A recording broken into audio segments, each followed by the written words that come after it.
Take a moment and look at the map on your phone. See those lines separating countries, those bold colors defining nations. We accept them as fact, as if they were always there, drawn by some unchangeable law of nature. But what if I told you that long before satellites and politicians, the most powerful borders in the world were first imagined by people looking at the stars or whispered in stories around a fire? Imagine a world without Google Maps, a world where the lines dividing lands were not dictated by treaties but etched into clay by stargazers and carved into vellum by storytellers. This is the world we are about to enter, a world where a single line on a tablet could hold more sway than 1,000 soldiers. This is the story of a map of power.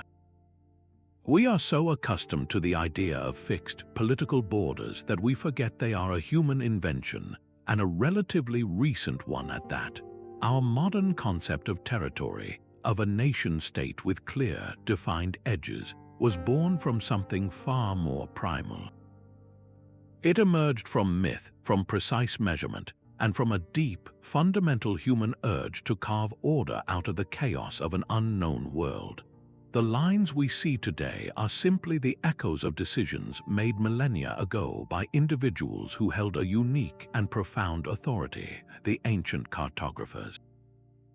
These were not just mapmakers, they were priests, astronomers, and royal advisors whose work didn't just describe the world, but actively shaped it, defining what was civilized and what was wild, what was sacred and what was profane, who belonged and who was an outsider. In this journey, we will uncover lost maps and decode the secret symbols of power they contain. We will see how these ancient documents forged empires and crafted identities long before the word France or China held any meaning. We will travel from the river valleys of Mesopotamia to the great walls of China, from the celestial charts of Egypt to the sacred pilgrim routes of medieval Europe. You will discover how a map could be a weapon of psychological warfare, a declaration of divine right, or a blueprint for an entire economic system. By the end, I promise you will never look at the familiar lines on a world map in the same way again. Every border has a hidden history, a story of ambition and imagination, and it all starts with our first step into the ancient mind, to understand what a border truly meant before it was ever a line on a page. So what exactly was a border before it became a line on a map? It was something you felt in your bones, a story you learned at your grandmother's knee. Long before anyone could write or draw the world, humans were already master cartographers of the mind, weaving intricate maps not of parchment, but of memory and myth. The landscape itself was their parchment, and its most powerful features that ancient, gnarled oak at the edge of the forest, the thundering waterfall where the river dropped into a canyon, the silent, imposing burial mound of a long-dead chieftain. These were the landmarks that defined their world. A border wasn't something you could cross with a single step. It was a transition from the known to the unknown, from the safe and sacred to the wild and potentially dangerous. Think of a dense, dark forest. To us, it might be a national park with trails and boundaries, but to an ancient community, that forest edge was a profound threshold. On this side was the village, the cultivated fields, the world of people and order. Just beyond those first trees was the domain of spirits, ancestral beings, and mythical creatures. You didn't need a sign or a fence. The story of what lay within, passed down through generations, was the only border warning you would ever need. This is why cultural geographers often point out that these mythic boundaries could be far more effective than any wall. A wall can be torn down or climbed over, but a deeply held belief, a genuine fear of transgressing into a spirit's domain, that could keep people away for centuries. Consider a nomadic tribe traversing a vast plain. They come to a narrow mountain pass. A rival tribe might control the land beyond, but that's a tangible, calculable risk. The greater, more terrifying danger might be the belief that the pass itself was guarded by a vengeful wind spirit that would steal the breath from anyone who crossed without making the proper offering. That story, that psychological barrier, was the real border. It dictated movement, trade, and interaction long before any king could claim the territory. The first people who drew lines were not technicians with measuring rods. They were the storytellers, the shamans, and the elders. They were the ones who interpreted the will of the gods in the landscape, who decided which spring was holy and which cliff face was taboo. Their maps were sung in epic poems, enacted in ritual dances, and carved into the collective consciousness of their people. They mapped a world alive with meaning, where every hill and stream had a name and a story, creating a deep sense of belonging for those inside the narrative and a clear, formidable sense of exclusion for those on the outside. This primordial cartography set the foundational stage for everything that was to come. It established the crucial idea that space could be defined, controlled, and given meaning by human belief. The physical maps of clay and papyrus that would later emerge were simply a new technology for expressing this very old, very human impulse to draw a circle around what we call home. This profound shift from the spoken word to the physical object marks one of the most critical turning points in human history. The stories told around fires were powerful, but they were also fluid, changing with each teller and each generation. To etch a map into clay or papyrus was to make a statement permanent. It was to say, this is the world and it is fixed. This transition first occurred in the river valleys of Mesopotamia and Egypt, where the very beginnings of civilization, with its cities, its bureaucracies, and its kings, created a new, pressing need. It wasn't a poet's need for wonder, but an administrator's need for control. Imagine the complexity of managing the fertile lands along the Tigris and Euphrates rivers. Annual floods would wipe away the boundaries between fields, leading to constant disputes between farmers. The royal court needed to know who owned what, who owed how much in grain or barley as tax. And so, the very first maps were born not as grand visions of the cosmos, but as practical, local diagrams, a field plan scratched onto a clay tablet, a map of a city quarter showing property lines, a chart of irrigation canals. These were tools of economics and law, the foundational instruments of a state that sought to measure, record, and ultimately rule its territory with precision. The ultimate expression of this new power, however, moves from the local to the cosmic. Let's hold one of these ancient artifacts in our minds, the Babylonian World Map, inscribed on a clay tablet over 2,500 years ago. At first glance, it seems simple, almost childish. The world is a flat disk floating in a vast circular ocean, labeled the Bitter River, but look closer. At the very heart of this disk, drawn larger than anything else, is the city of Babylon. A single rectangle representing the city is bisected by a line for the Euphrates River. This is the first and most important lesson of cartographic power, to place yourself at the center of the universe. Babylon isn't just a city on the map, it is the axis mundi, the pivot around which the entire world revolves. Then look beyond the central disk, in the outer regions, in the great ocean beyond the known world. The mapmaker has drawn a series of strange, triangular shapes. These are not geographical features. The cuneiform text labels them as distant, mythical places, a land where the sun is not seen, a region of winged beasts, a place of great ruin. This is the map's true genius. It doesn't just show what is known, it actively defines what is unknowable and, by extension, threatening. This circular depiction is profoundly symbolic. The circle represents completeness, unity, and perfection. By enclosing the known world within this shape, the Babylonian cartographer was asserting that their civilization was a complete, self-contained, and orderly system. Everything within the circle was subject to the king's law, the god's favor, and the logic of the scribe.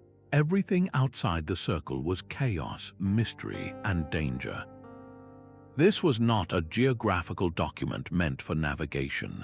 It was a political and ideological manifesto written in clay. It communicated a powerful message to anyone who saw it.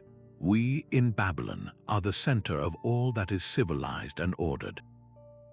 The farther you travel from us, the more you descend into a world of monsters and chaos, a world that does not conform to our understanding. The act of mapping, therefore, was an act of intellectual conquest. The vast, terrifying, and unknown world was shrunk down onto a manageable piece of clay. It could be held in the hand, studied, and owned.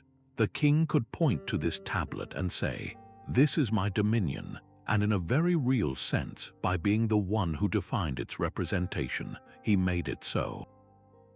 This established a cartographic principle that would be repeated for millennia. The map is not the territory. It is a carefully curated argument about the territory, designed to reinforce the power, ideology, and worldview of its creator. It draws the most fundamental border of all, the border between us and them, between the civilized center and the chaotic, othered periphery. But how do you move from mapping a single city as the center of the world to imposing order on an entire empire?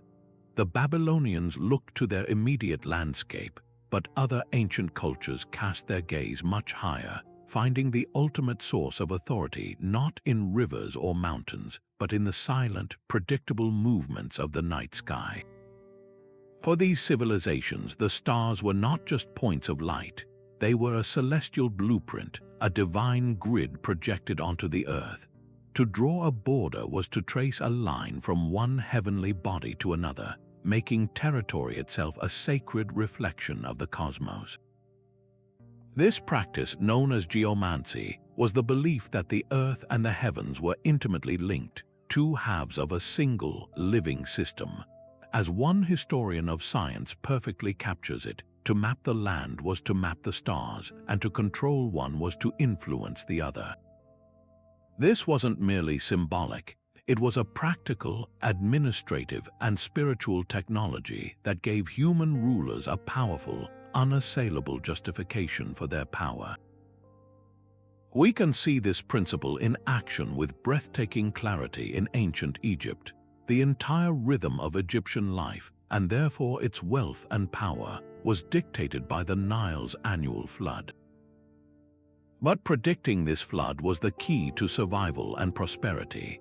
The Egyptians discovered that the heliacal rising of Sirius, the moment the star first becomes visible just before sunrise after a period of invisibility, coincided almost perfectly with the Nile's inundation.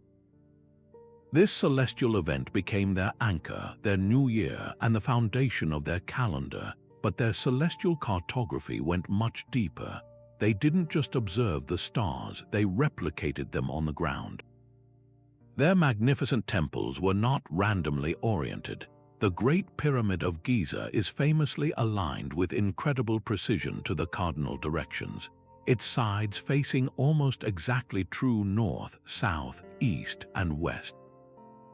This was achieved by tracking the circumpolar stars, which never set, providing a fixed, eternal reference point.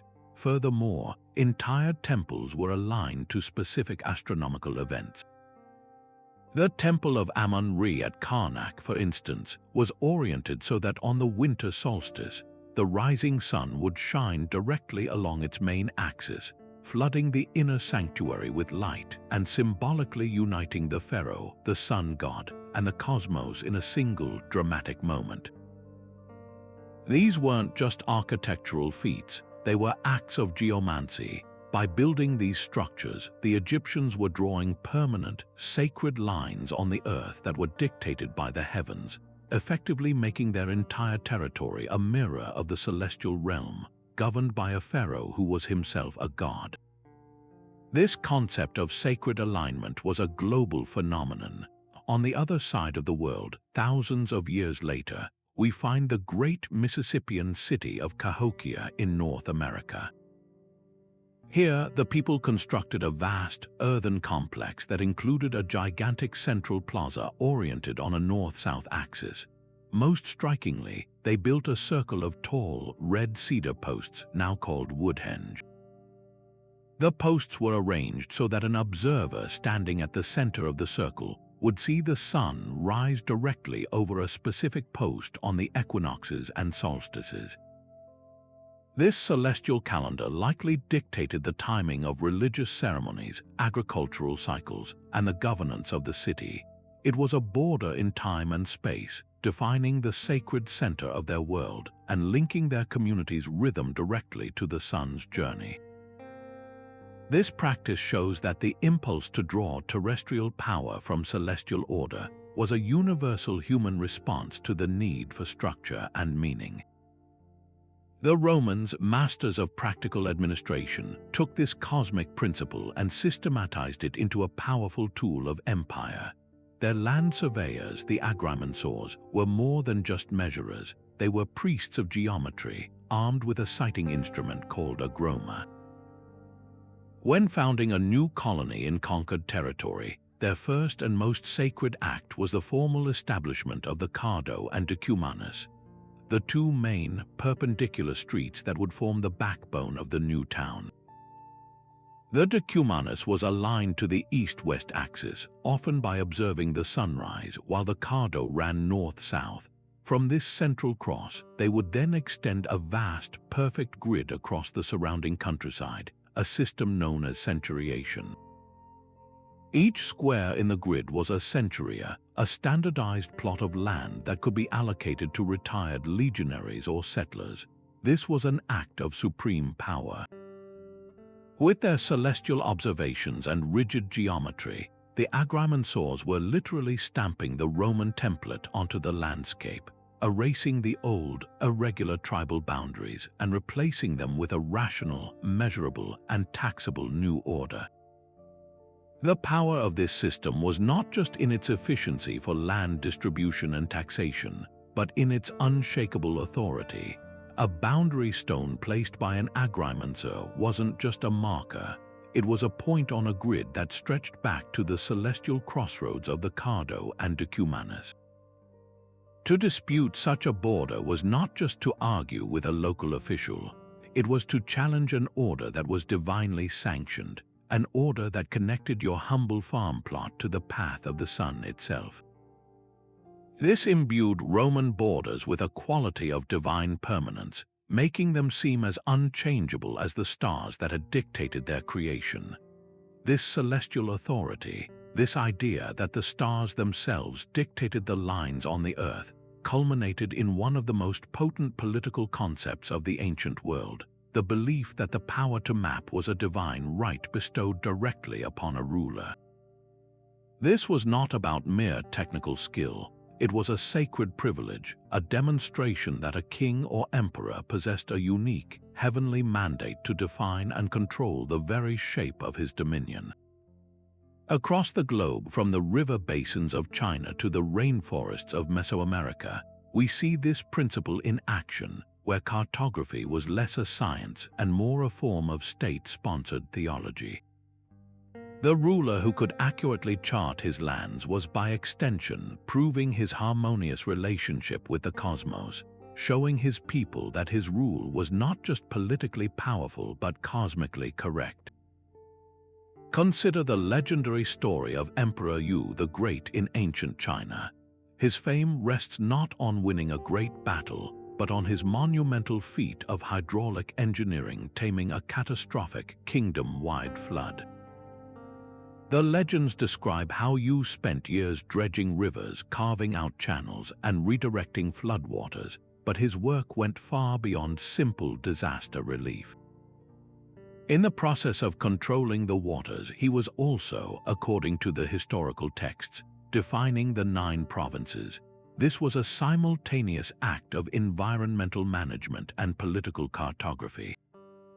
By mastering the chaotic, life-giving force of the rivers, he wasn't just making the land habitable, he was actively carving it into distinct administrative units.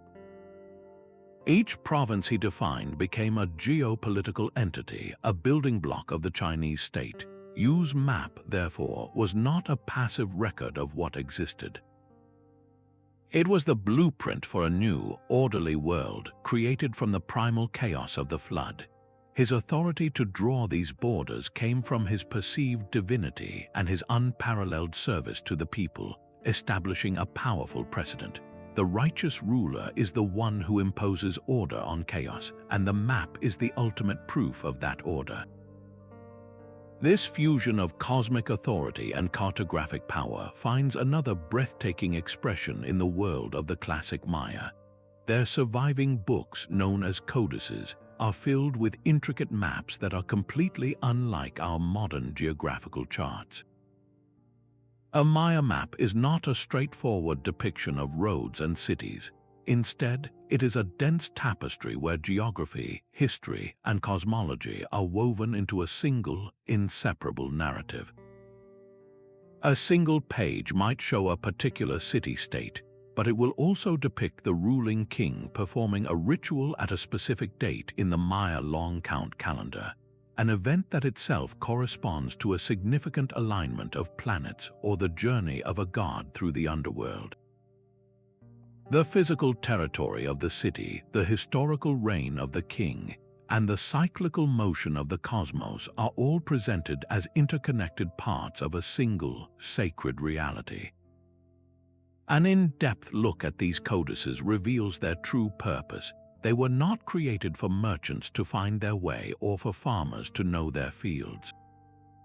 They were instruments of royal propaganda, crafted by scribes who were themselves members of the priestly elite and stored in temples. When a new king came to power, these maps would be used to legitimize his claim. They would show how his accession was foretold by celestial events, how his bloodline was connected to founding deities, and how the territory he ruled was a sacred space ordained by the gods since the dawn of creation.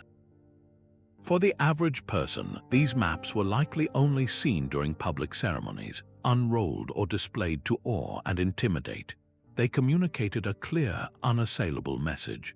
The king's right to rule this land is not a matter of human politics or military might. It is written into the very fabric of time and space. To challenge the king's borders was not just an act of rebellion. It was an act of sacrilege, a disruption of the cosmic order that the map so elegantly and authoritatively displayed. This practice established a foundational principle that would be eagerly adopted by empires throughout history. Borders are not negotiable. When a border is presented as a reflection of a divine or cosmic plan, it moves the argument from the realm of human debate into the realm of unquestionable dogma. The Roman grid was sanctioned by celestial observation. The Chinese provinces were defined by a flood-quelling sage king. The Maya territories were mapped alongside the dates of gods. In each case, the map served to remove the concept of territory from the messy, contingent world of human conflict and place it firmly within a framework of eternal, sacred truth. This was the ultimate source of a map's power in the ancient world. It could transform a simple line on a page or a stone in a field from a human agreement into a divine decree, making the ruler not just a governor of men, but a steward of a cosmological reality. But the power of a map was not always about sacred geometry or divine mandates. Sometimes it was wielded with the brutal, pragmatic force of a hammer. Beyond the quiet halls of temples and the scholarly rooms of royal scribes, cartography found a darker purpose as a weapon of psychological warfare. A map could be a declaration of dominance, a visual threat designed to crush the spirit of rebellion before it could even form. It was a way to draw borders not with ink, but with fear, creating invisible walls of intimidation that were often more effective than any physical fortification. The most stunning example of this practice is not a papyrus scroll but a monumental cliff face in modern-day Iran. High on the side of Mount Behistun, overlooking a crucial imperial road, the Persian king Darius I carved his legacy into the living rock. The Behistun Inscription is a colossal relief, a massive map of power intended for every traveler, envoy, and potential insurgent to see. It depicts Darius life-sized and triumphant, with his foot resting on the chest of a defeated rebel. Before him stand 9 other captured kings, their necks bound by ropes, a gallery of subjugation.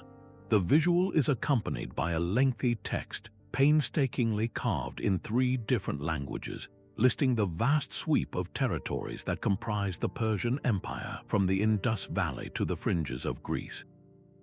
This was not a map for navigation, it was a billboard for imperial control.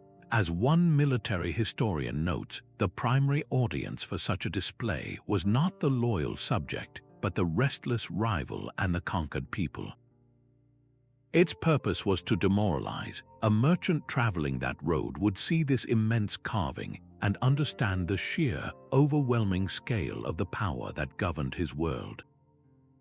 A messenger from a rival kingdom would carry back not just words of the empire's strength, but a searing mental image of its king standing atop his enemies, his dominion literally set in stone. The message was unambiguous: resistance is not just feudal, it ends with you as a footnote on our mountain. This psychological manipulation extended beyond sheer scale into deliberate geographical deception. Many of these power maps were masterclasses in propaganda through distortion. A common tactic was to radically enlarge the empire's heartland, making the core territory of the ruling power appear disproportionately vast and dominant on the map. Meanwhile, rival states or peripheral regions would be shrunk, pushed to the edges, or depicted as insignificant patches of land.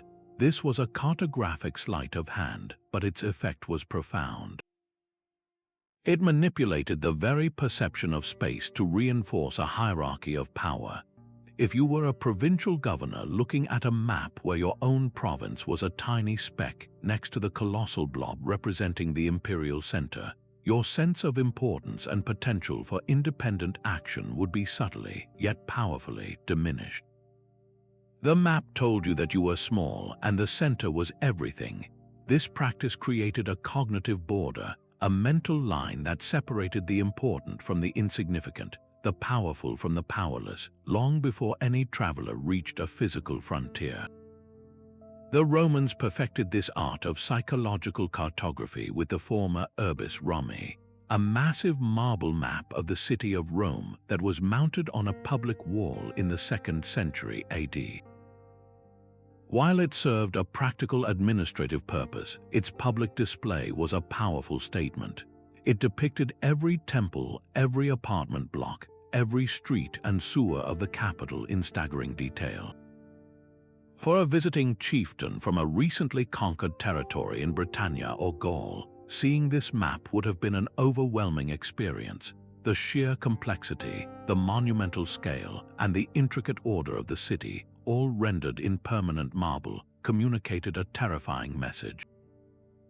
It said, "Our civilization is not just powerful in arms, it is a complex, organized, and permanent world that you cannot possibly comprehend, let alone challenge."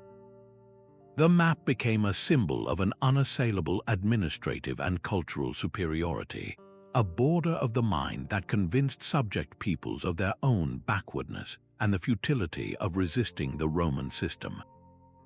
This strategic distortion wasn't limited to the Old World. In the Americas, the Aztec Empire maintained detailed pictorial records of the tributes owed by their subject cities. These documents, often drawn on long strips of bark paper, functioned as economic maps of control. They would depict symbols for the conquered towns alongside detailed illustrations of the goods they were forced to deliver: jade, quetzal feathers, jaguar pelts, and cacao beans. Unrolling such a scroll before a newly subjugated community was an act of calculated intimidation. It was a visual inventory of their subservience, a constant reminder of the power that could demand such wealth and the consequences of failing to provide it. The border here was not a line on the ground, but the line item on a tribute list, an economic boundary enforced by the very real threat of brutal military retribution. Through these varied methods, from the monumental carving at Behistun to the detailed marble plan of Rome and the tribute lists of Tenochtitlan, ancient powers discovered that a map could be one of the most cost-effective weapons in their arsenal. Why spend endless resources putting down rebellions when you could use a carefully crafted image to make the idea of rebellion seem unthinkable from the start? This was the essence of cartography as psychological warfare. It drew borders not of stone but of perception, creating realms of fear and submission that were often more durable and far-reaching than any wall. While armies could draw lines of control and priests could define sacred boundaries, there was another, more fluid force at work, one that carved pathways of influence as enduring as any empire. Long before kings and treaties established political borders, the relentless flow of commerce was weaving its own intricate web of connection and exclusion. Think of the great trade routes of antiquity not as simple lines on a map, but as pulsating economic arteries. The Silk Road, a sprawling network of paths connecting China to the Mediterranean, and the incense route, funneling frankincense and myrrh from southern Arabia to the temples of the ancient world, were more than just conduits for luxury goods. They acted as de facto borders, creating vast spheres of cultural and political influence that transcended the control of any single state. A kingdom might rise and fall, its territorial claims forgotten, but if it sat astride a critical trade route, its influence could ripple across continents for centuries. These routes defined a world where power was measured not just in square miles of territory, but in control over the choke points of commerce, the mountain passes, the desert oases, the sheltered harbors where caravans and ships converged. To be inside this network was to be part of a connected, cosmopolitan world. To be outside was to be isolated, cut off from the flow of wealth, information, and innovation. This was a borderland defined by profit and access, a constantly shifting landscape where a merchant's ledger could be as powerful as a king's decree. To understand how this worked in practice, we can turn to one of the most fascinating and peculiar maps to survive from the Roman world, the Peutinger Table. Imagine a map that looks nothing like the geographical charts we use today. It is a long, narrow parchment scroll, more like a schematic diagram of the Roman world stretched out along a horizontal axis. Distances are distorted, landmasses are compressed, and the whole Mediterranean Sea is squashed into a thin, horizontal band. This is because the Peutinger Table is not a map for understanding the shape of the world, but for navigating the system. It is a visual representation of the Roman Empire's economic lifeblood. Every squiggly line on this document is a road, and along those roads, marked with meticulous care, are thousands of symbols representing way stations, temples, cities, and rest stops.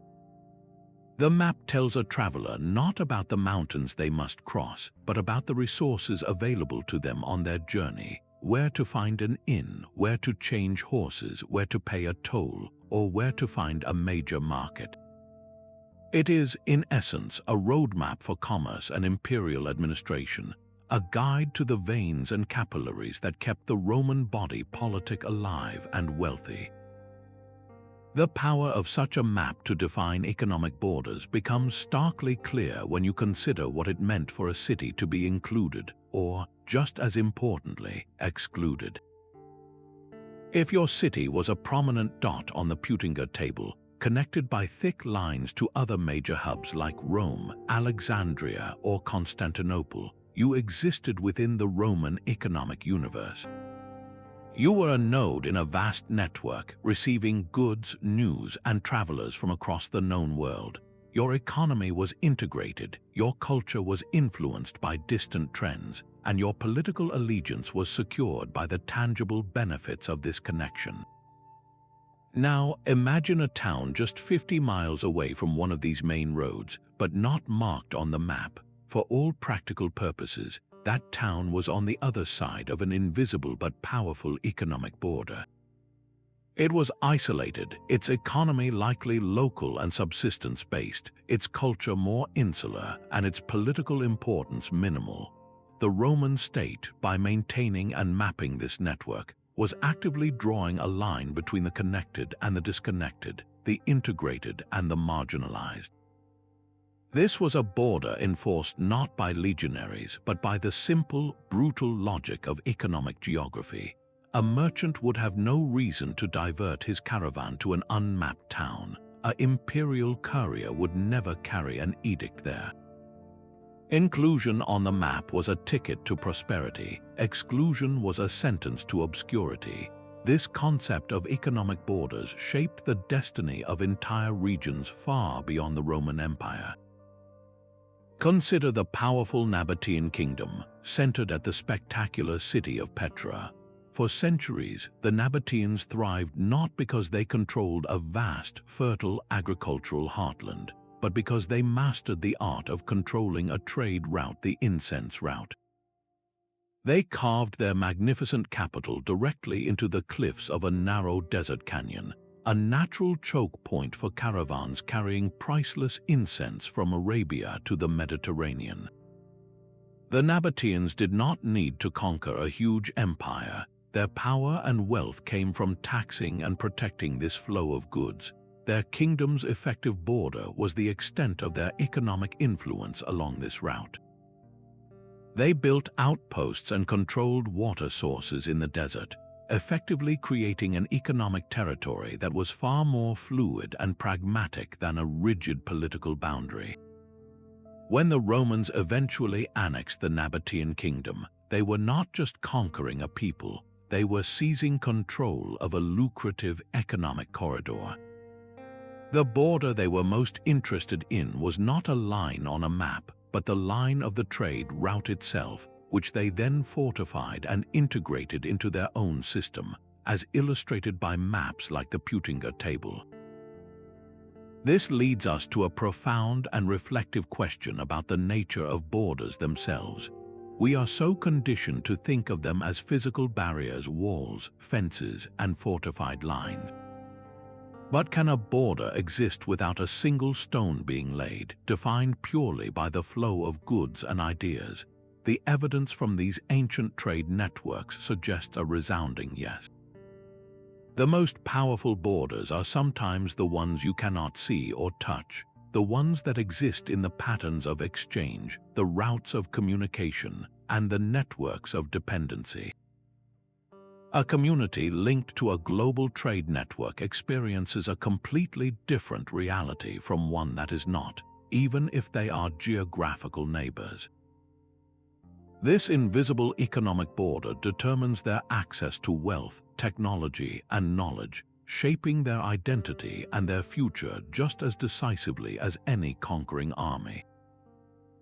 This practice reveals that long before diplomats gathered in rooms to draw political lines, the ancient cartographers of commerce were already mapping the world according to a different, equally potent logic, the logic of value and connection, creating borders that were drawn not by the sword, but by the ledger and the map. Yet for all the power in what these ancient maps included, the heartland enlarged, the trade routes highlighted, the cities placed at the center of the universe, some of their most potent messages were conveyed by what they deliberately left out.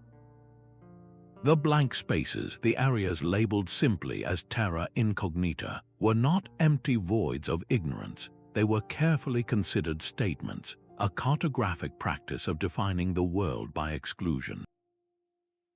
By leaving a region blank or filling it with illustrations of monsters and mythical kings, A mapmaker was drawing one of the most powerful borders of all, the psychological frontier between the known, civilized world and the mysterious, often terrifying beyond.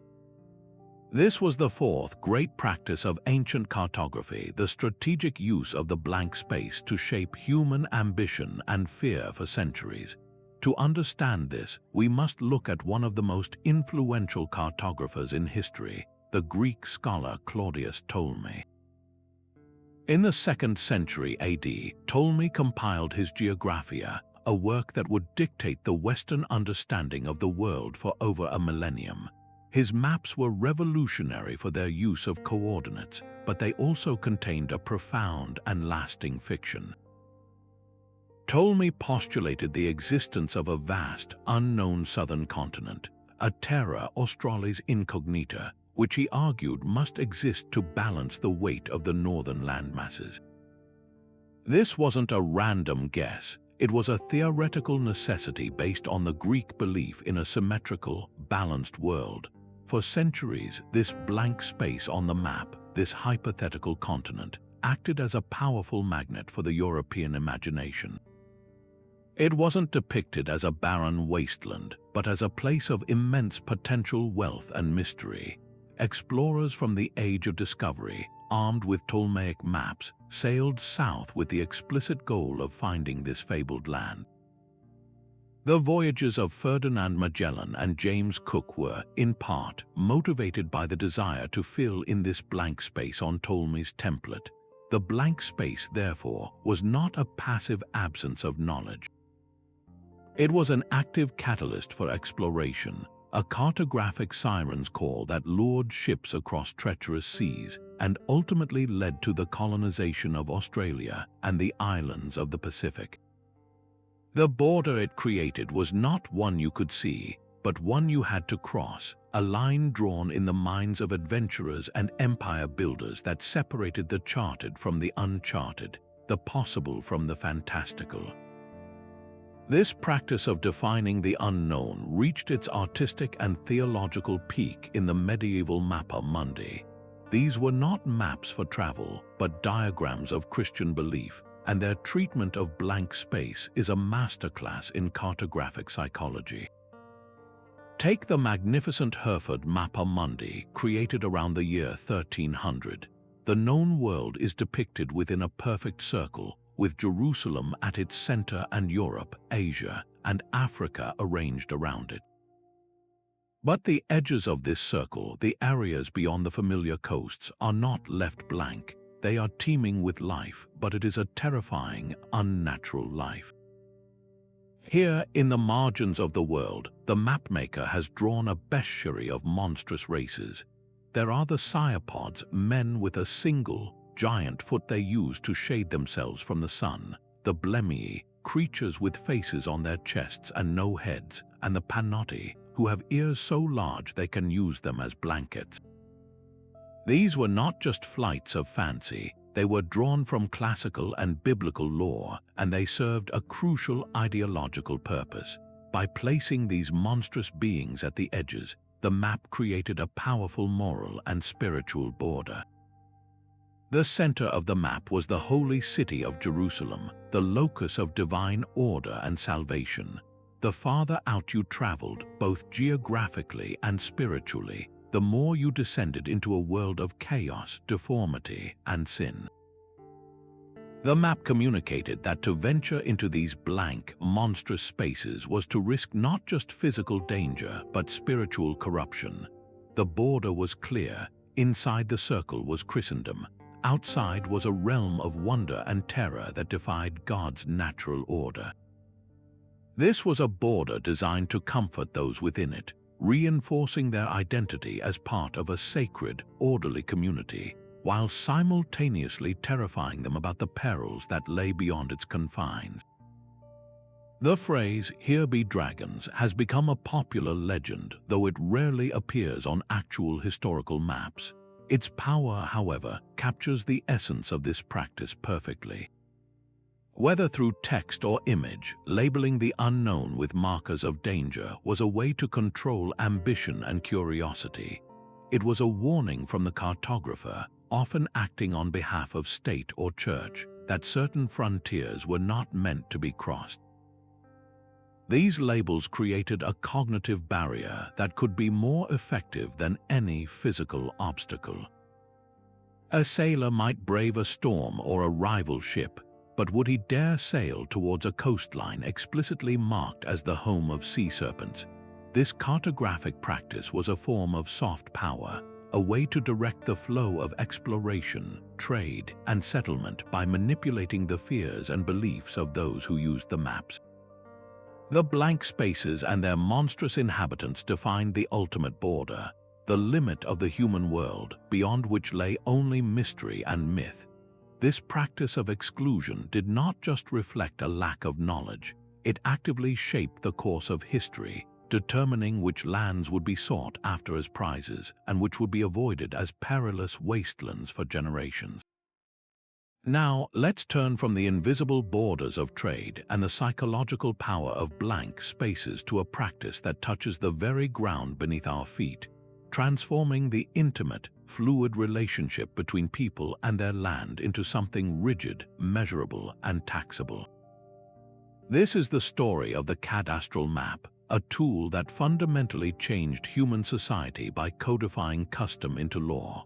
Before these maps existed, land ownership was often a matter of memory and tradition.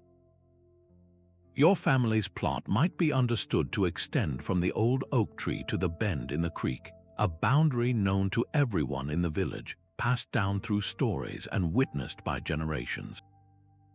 These were borders of custom, flexible and deeply embedded in the local culture. They worked perfectly for small, cohesive communities, but for a growing empire, they were a problem. How could a distant central authority tax what it couldn't clearly define? How could it resolve disputes between settlers in newly conquered lands who had competing, traditional claims? The solution was the cadaster, a systematic, official register of the quantity, value, and ownership of real property, and the map was its heart. It took those vague, traditionally understood boundaries and froze them into fixed, legally enforceable lines on parchment or stone. This was more than just an administrative upgrade. It was a revolution in the concept of territory itself, shifting power from the local storyteller to the imperial surveyor. To see this power in action, we can look to the meticulous records of ancient Egypt. The entire civilization depended on the Nile's annual flood, which was a blessing for fertility but a nightmare for property lines. Each year, the inundation would wipe away the markers between fields, leading to endless confusion and conflict among farmers. The pharaoh's administration, desperate to maintain order and, crucially, to calculate the grain tax that funded the state, employed armies of scribes and surveyors. These officials would venture out after the waters receded to remeasure the land, using simple but effective tools like knotted ropes for measuring distances. They would create detailed diagrams on papyrus scrolls. These early cadastral maps showed each farmer's plot with precise dimensions, noting the owner's name and the expected tax burden based on the land's quality and size. Imagine the power of that document. A dispute between two neighbors was no longer settled by who had the most convincing story or the most respected elders on their side. It was settled by an official referring to the state's map. The pharaoh's scroll overruled generations of oral tradition. This practice transformed land from a lived, ancestral connection into a quantifiable asset, a number on a tax roll. It was one of the earliest and most effective ways a central government could project its power directly onto the landscape and into the lives of every single cultivator, making the abstract concept of state authority tangibly real each harvest season. But no one perfected the art of the cadaster quite like the Romans. For them, it was the essential tool of colonization, a way to erase the old world and impose a new one. When the Roman legions conquered a new territory, say, in Gaul or North Africa, they weren't just defeating an army, they were preparing to remake the land itself. Following closely behind the soldiers came the agrimensors, the surveyors. Their first task was to establish the Cardo and Decumanus, the two main perpendicular lines that formed the symbolic and practical center of the new settlement. From this center, they would extend a perfect grid across the entire surrounding countryside, a process known as centuriation. This grid divided the land into large squares called centurii, which were then subdivided into neat, rectangular plots for allocation to retired legionaries and new settlers. The surveyors didn't just measure the land, they created a new reality. They produced incredibly detailed cadastral plans, often inscribed on bronze tablets, that showed every plot, its assigned owner, and its precise boundaries. These maps were legally binding. As one legal historian powerfully states, the cadaster did not just record land, it created the very concept of private property as a legal entity. In the eyes of Roman law, you didn't own a piece of land because your family had always been there. You owned it because your name was on the grid, because your plot had a specific, numbered designation on the official cadastral map. This was a conceptual earthquake. The profound consequence of this practice was the deliberate erasure of local, customary understandings of territory. The land the Romans conquered was never empty. It was crisscrossed with ancient tribal boundaries, sacred groves, and communal grazing lands that had been managed by local communities for centuries. The rigid, impersonal lines of the Roman grid simply ignored all of this. A sacred burial mound might now be located squarely in the middle of two different property lines, its spiritual significance rendered legally irrelevant. A traditional path used for seasonal migration by shepherds might now cut directly through a privately owned vineyard, becoming an illegal trespass. The cadastral map was the ultimate expression of imperial power. It didn't negotiate with local tradition, it overwrote it. It replaced a complex, organic landscape of memory and custom with a rational, geometric, and taxable new order. This was how Rome digested conquered territories, transforming them from foreign lands into extensions of the Roman system. The border was no longer a fuzzy zone of cultural influence. It was the sharp, unambiguous edge of a square on a map, an edge that could be defended in a court of law, and that defined an individual's wealth and obligations to the state. This fundamental shift in how power was exercised over land and people, from the communal to the individual, from the traditional to the legal, from the local to the imperial, is one of the most enduring legacies of ancient cartography, a legacy that still shapes our world every time a property deed is signed. While the Romans were busy etching the rigid lines of centuriation into the landscape, and the Egyptians were meticulously mapping taxable plots of land, another, far more elusive kind of border was being drawn, one that existed not in clay or on papyrus, but entirely within the collective imagination of entire civilizations. This is the sixth great practice of ancient cartography, the power of mythical maps to create borders of pure belief. Think of places like the lost continent of Atlantis, described by Plato as a powerful, technologically advanced kingdom that sank beneath the waves in a single day and night. Or consider Hyperborea, a mythical land of eternal sunshine and bliss located somewhere beyond the north wind in Greek legend. And then there are the biblical lands like Ophir, a place of almost unimaginable wealth from which King Solomon received shipments of gold, silver, and precious woods. To our modern scientific minds, these sound like simple fantasy, charming stories with no basis in reality.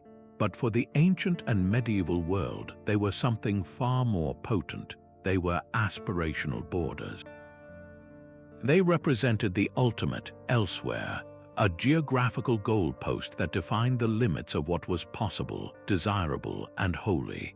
A map that included these places wasn't necessarily claiming they were physically accessible. It was using them to draw a moral and ideological frontier between the flawed, known world and a perfected, idealized one. These mythical lands became powerful psychological destinations, shaping the ambitions of rulers and the course of history for centuries, all without a single acre of land being physically claimed or governed. The most compelling and long-lasting example of this phenomenon is the relentless, centuries-long quest for the kingdom of Prester John. The legend began circulating in Europe in the 12th century, fueled by a letter that was copied and recopied across the continent. This letter, purportedly from a fabulously wealthy and powerful Christian king named Prester John, described a kingdom located somewhere in the vast, unknown expanse of the East, beyond the lands controlled by Muslims. His domain was said to contain wonders beyond imagining, a fountain of youth, a palace made of crystal, and even the original Garden of Eden itself. Most importantly, Prester John was a Christian ruler, a potential ally who could encircle the Islamic world and aid European kingdoms in their crusades. This was not just a fairy tale. It was a geopolitical fantasy that became a driving force in European diplomacy and exploration. For over 400 years, the hope of finding Prester John's kingdom influenced papal policy, motivated explorers to venture into uncharted territories, and even shaped the goals of major voyages. When the Portuguese began their epic voyages down the coast of Africa in the 15th century, a key strategic objective, endorsed by Prince Henry the Navigator himself, was to make contact with Prester John and forge an alliance. They weren't just looking for gold or a sea route to India. They were searching for a mythical Christian ally whose kingdom was a fixed point on their mental map of the world, a spiritual and political borderland that defined the ultimate goal of their expansion. This leads us to a deeply reflective question about the very nature of power and territory. If a kingdom like that of Prester John exists powerfully and persistently enough in the minds of millions of people, influencing the decisions of kings and the routes of explorers, does it truly need a physical border to be real? The answer, from a historical perspective, is a resounding no. The borders of Prester John's kingdom were not marked by walls or rivers, but by the fervent belief in its existence.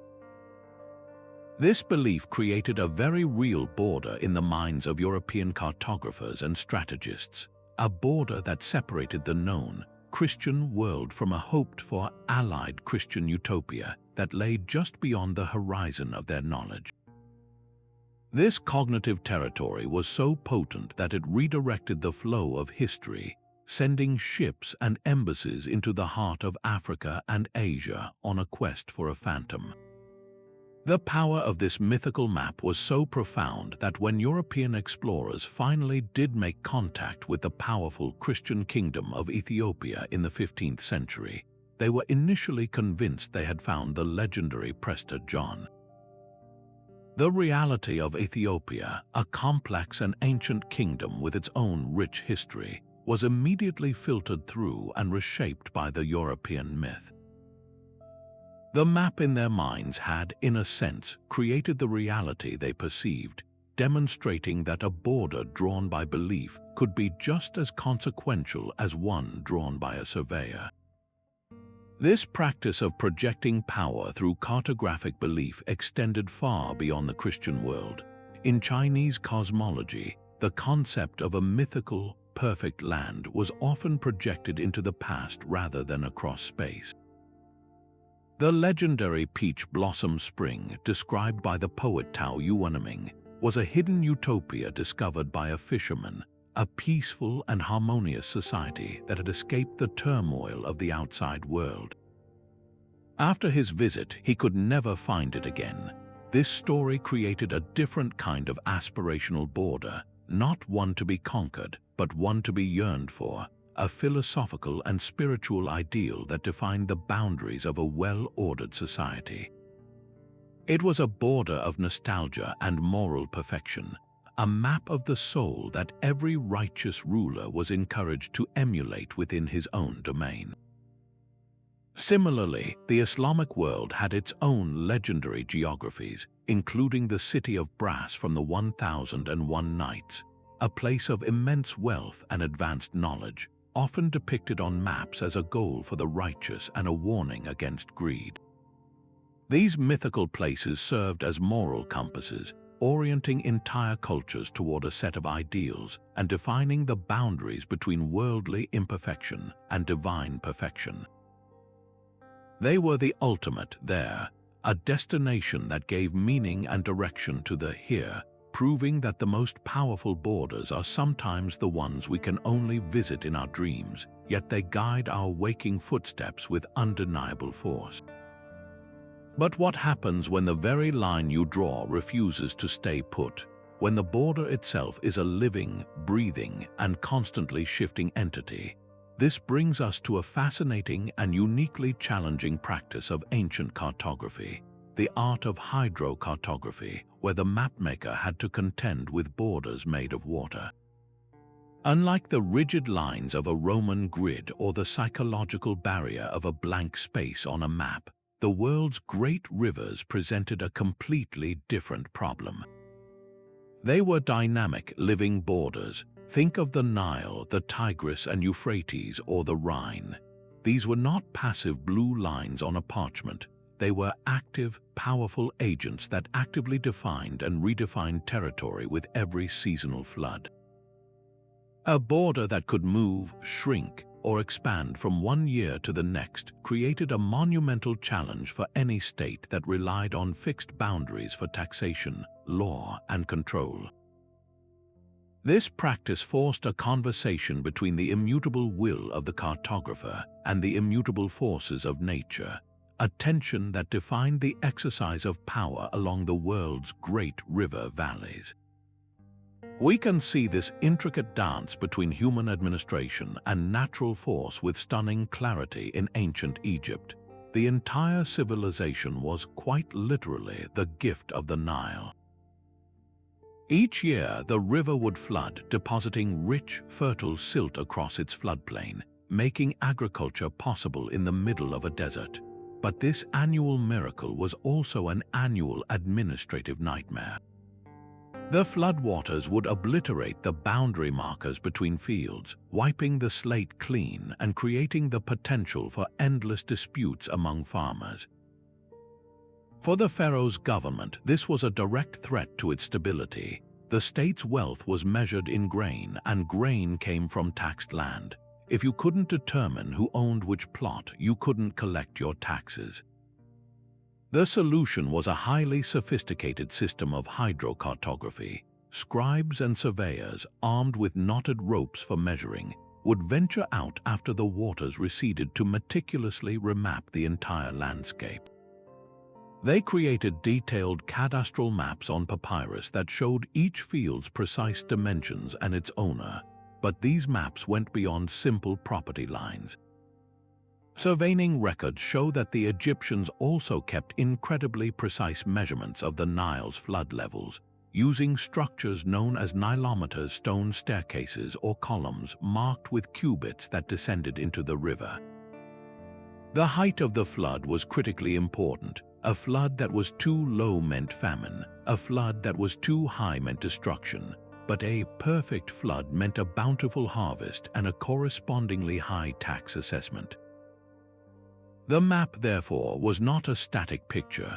It was a snapshot in an ongoing cycle, a document that linked the height of the river, the area of cultivable land, and the wealth owed to the state in a single, integrated system. The cartographer here was not just drawing lines, they were calibrating the economy of an entire civilization to the rhythm of a moving border. This fluidity presented a profound conceptual challenge that went far beyond Egypt. A river border is never truly fixed, its course meanders over time. A sudden, violent flood could carve an entirely new channel, potentially transferring a swath of territory from one kingdom to another overnight. This meant that a border defined by a river required constant remapping and perpetual negotiation. Cartographers became essential, high-ranking state functionaries because their work was never done. They were the keepers of a fluid truth, the only ones who could authoritatively say, "This year the border runs here." This turned the cartographer's role into something far more dynamic than a simple draftsman. They were mediators, constantly negotiating between the abstract ideal of a fixed, legal border and the physical reality of a changing landscape. Their maps had to be updated, revised, and sometimes even used as evidence in diplomatic disputes between neighboring states who shared a river boundary. A map from 50 years ago might be completely obsolete, showing a river course that no longer existed and borders that had been washed away. This inherent instability meant that power in these riverine societies was not just about controlling land, but about controlling the knowledge of the land.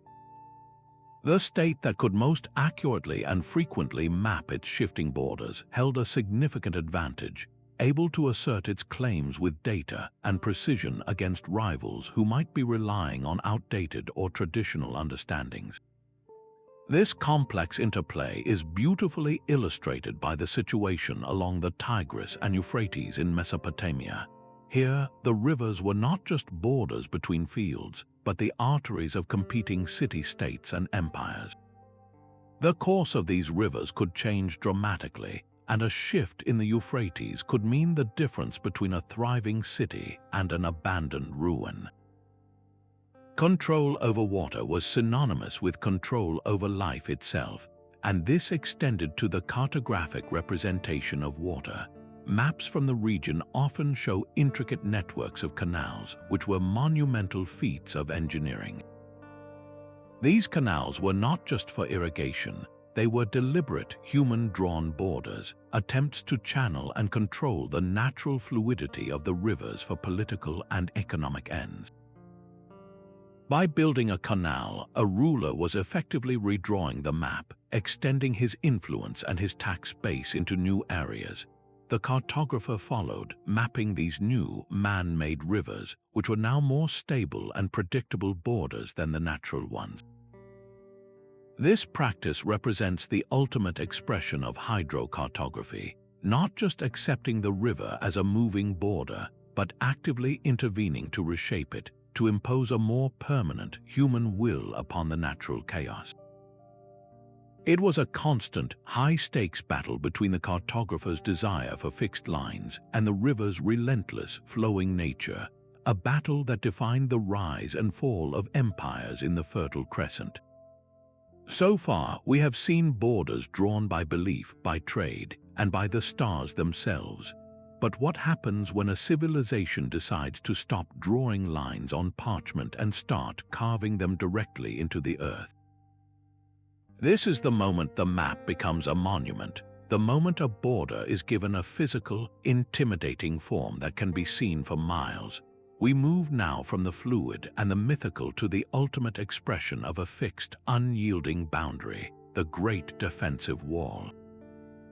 Structures like the Roman limes in Germany, Hadrian's Wall in Britain, and the Great Wall of China were far more than just military fortifications.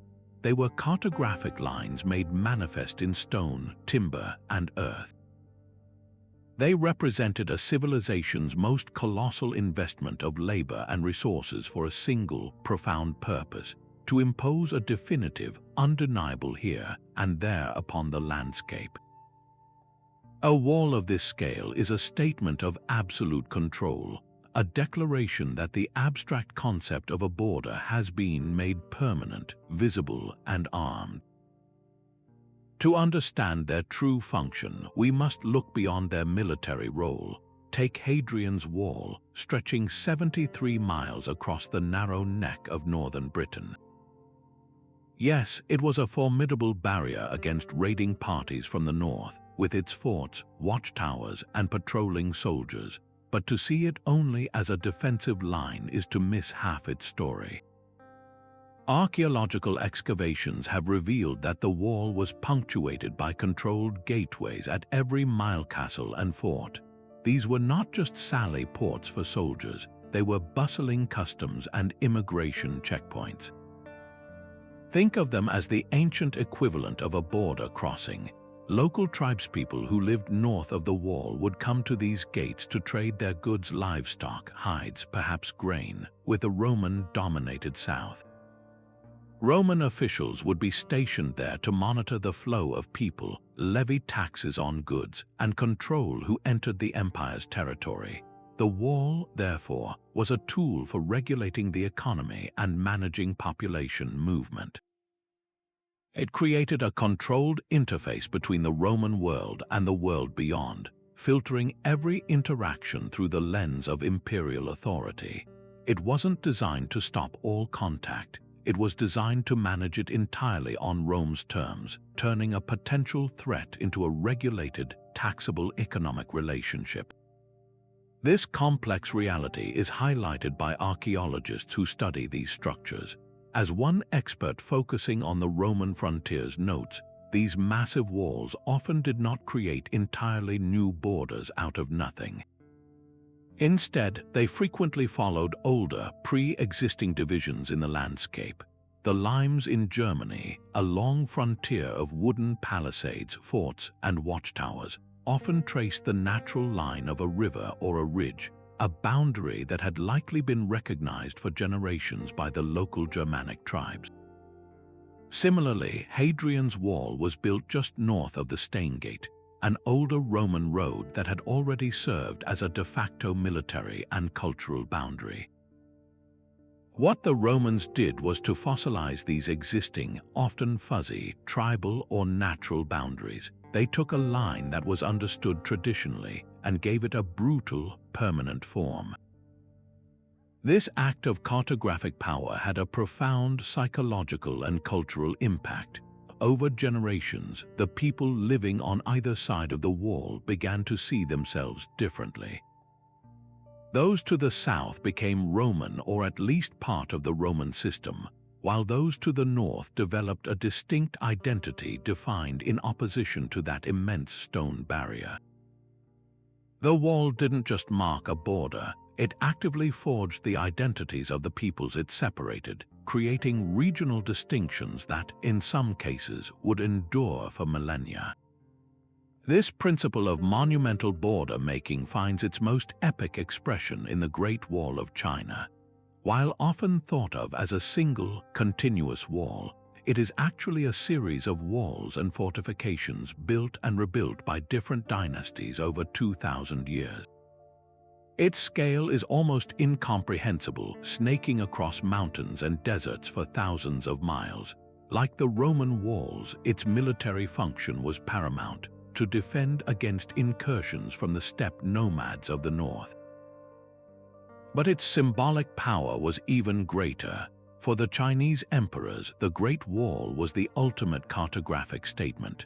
It was the physical embodiment of the border between civilization and chaos, between the settled, agricultural, Confucian world of the Middle Kingdom and the unpredictable, nomadic barbarians of the outer lands. Building and maintaining the wall was a divine responsibility of the emperor, a demonstration of his power to impose order on the world. It was a line so massive, so permanent, that it seemed to defy nature itself, a clear declaration that the will of the Chinese state could reshape the very geography of the continent to suit its definition of security and identity. These great walls from Britain to China represent the ultimate fusion of cartographic ambition and raw political power. They show that when a state possesses enough resources and will, it can translate a line on a map into a scar across the landscape, a permanent feature that continues to whisper of ancient empires and the lines they dared to draw in stone. While the great walls of the world stand as stark, physical declarations of power, another, more subtle form of control was being etched across the landscape, one that used not stone and mortar, but the pure, abstract language of mathematics. This is the story of sacred geometry, the ninth great practice of ancient cartography, where the most powerful borders were not walls or rivers, but the invisible lines of a perfect grid. To impose a geometric order upon the land was to perform a profound act of philosophical conquest. It was a way to declare that the old, organic, and seemingly chaotic world of tribal territories and ancestral traditions was being systematically erased and replaced by a new, rational, and perfectly measurable reality. This grid was more than just a tool for organization. It was a statement that the land itself and the people on it would now conform to the ruler's ideal of cosmic order, an order that was both administrative and divine. We can see this principle in its most ruthlessly efficient form with the Roman system of centuriation. Imagine a vast, newly conquered territory in North Africa or Gaul. To the local tribes, this land was a living tapestry of meaning: sacred groves, ancestral burial grounds, and traditional hunting grounds, all defined by memory and custom rather than straight lines. Then came the Roman agrimensors, the surveyors. Their first act was not to study these local patterns, but to ignore them completely. Using their sacred instrument, the groma, they would look to the heavens to establish the cardo and decumanus, the two main perpendicular lines that formed the spiritual and practical axis of the new world they were about to create. From this central cross, they would then extend a vast, perfect grid of squares across the countryside, a system so methodical that each square, called a centuria, measured approximately 710 meters on each side. This grid was then subdivided into neat, rectangular plots and allocated to retired legionaries and new settlers. The effect was transformative and brutal. A winding path used for generations to reach a holy spring might now run diagonally across 3 different property lines, becoming a legal trespass. A traditional grazing common was suddenly dissected into 100 privately owned farms. The Roman grid was a cartographic bulldozer, systematically dismantling the indigenous mental map of the land and replacing it with an imperial one. This was more than just land distribution. It was a form of cultural reprogramming, teaching the conquered population to see their world through Roman eyes, to think in terms of Roman measurements, and to understand that their place in this new order was defined by a numbered plot on a state-owned map. This impulse to shape the world according to a divine geometric plan was a global phenomenon, finding a beautifully complex expression in ancient India. The Arthashastra, a seminal treatise on statecraft written by the philosopher Kautilya, provides incredibly detailed instructions for building the ideal city. The city was not to be laid out haphazardly. It was to be a physical manifestation of a mandala, a cosmic diagram representing the universe. The entire city plan was a vast square, oriented to the cardinal directions and surrounded by a moat and a fortified wall. This outer square was then subdivided into a perfect grid of smaller squares, each ward designated for a specific class of people: artisans, merchants, warriors, and priests. But the most telling feature of this sacred geometry was the placement of the king's palace. It was not located just anywhere. It was positioned at the exact center of the mandala, at the intersection of the 2 main thoroughfares that divided the city into 4 quadrants. This was not merely a matter of convenience or defense. In the symbolic language of the mandala, the center is the point of creation, the axis mundi that connects the earthly realm to the divine. By placing his palace at this sacred center, the king was positioning himself as the literal pivot of the universe, the source of order and stability for the entire kingdom. The grid of the city radiating out from his palace was a map of his power and his responsibility. The borders here were the lines of the grid itself, creating a social and spiritual hierarchy set in stone and street layout. To live in a specific ward was to know your place in the cosmic and political order. a constant, daily reminder that the king's authority was woven into the very fabric of your existence.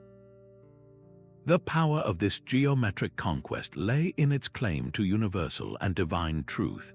A border defined by a river could change its course, a wall could be breached. But a line based on a geometric principle, especially one tied to celestial observation or cosmic symbolism, claimed a higher, unchangeable authority. The Roman grid derived from the paths of the sun, and the Indian mandala, a model of the universe, both presented their imposed order as something natural, rational, and even holy. This made resistance to these new borders not just an act of political rebellion, but a rejection of a perceived cosmic law. The geometric map was the ultimate tool of soft power, convincing people to govern themselves according to its logic. It created a self-policing landscape where the very fields and streets taught a lesson in obedience and hierarchy, proving that the most enduring borders are often the ones we don't see, the ones that become so ingrained in our daily reality that we can no longer imagine the world without them. While kings drew lines of political control and merchants charted the flow of commerce, another kind of map was guiding the footsteps of millions, a map that led not to a destination of power or profit, but to a destination of the soul. This is the 10th great practice of ancient cartography, where the lines on the parchment were not borders of exclusion, but pathways of transcendence. The pilgrimage route created a borderland of a completely different order, a spiritual territory that separated the mundane, everyday world of the profane from the sacred, transformative space of the divine. These were not borders meant to keep people out, but to guide them through a liminal journey, shaping a collective identity forged not by blood or allegiance to a crown, but by shared faith and a common, arduous path. The mapmaker, in this context, became an architect of spiritual landscapes, drawing lines that connected the human to the heavenly and united believers across the vast and fragmented political landscapes of the ancient and medieval world. We can see this powerful fusion of geography and faith etched into the very terrain of medieval Europe along the Camino de Santiago, the Way of St. James. This was not a single road, but a sprawling network of paths converging from all corners of the continent onto the distant cathedral in Santiago de Compostela in northwestern Spain, where the relics of the Apostle James were believed to be buried. The maps guiding these pilgrims were often not elaborate, illustrated charts, but practical, textual itineraries, and most importantly, the landscape itself, which was meticulously marked with symbolic waypoints. A pilgrim traveling from France would follow a route dotted with monasteries, hospices, and churches, all built to serve the constant stream of travelers. The very presence of these structures, often located a day's walk apart, created a de facto map of safety and sanctity, but the cartography went deeper. Specialized guidebooks like the 12th century Codex Calixtinus provided incredibly detailed instructions, listing towns, rivers, and mountains, but also warning of bad water, untrustworthy ferrymen, and the spiritual character of different regions. This guide didn't just describe the physical journey, it mapped a moral and spiritual progression. It told the pilgrim where to find the relics of saints, which miracles had occurred where, and how to behave in sacred spaces. This transformed the entire route from France to Spain into a single, continuous sacred precinct. Crossing the Pyrenees Mountains was not just a physical challenge, it was a symbolic act of leaving one's old life behind and entering a dedicated space of penance and devotion.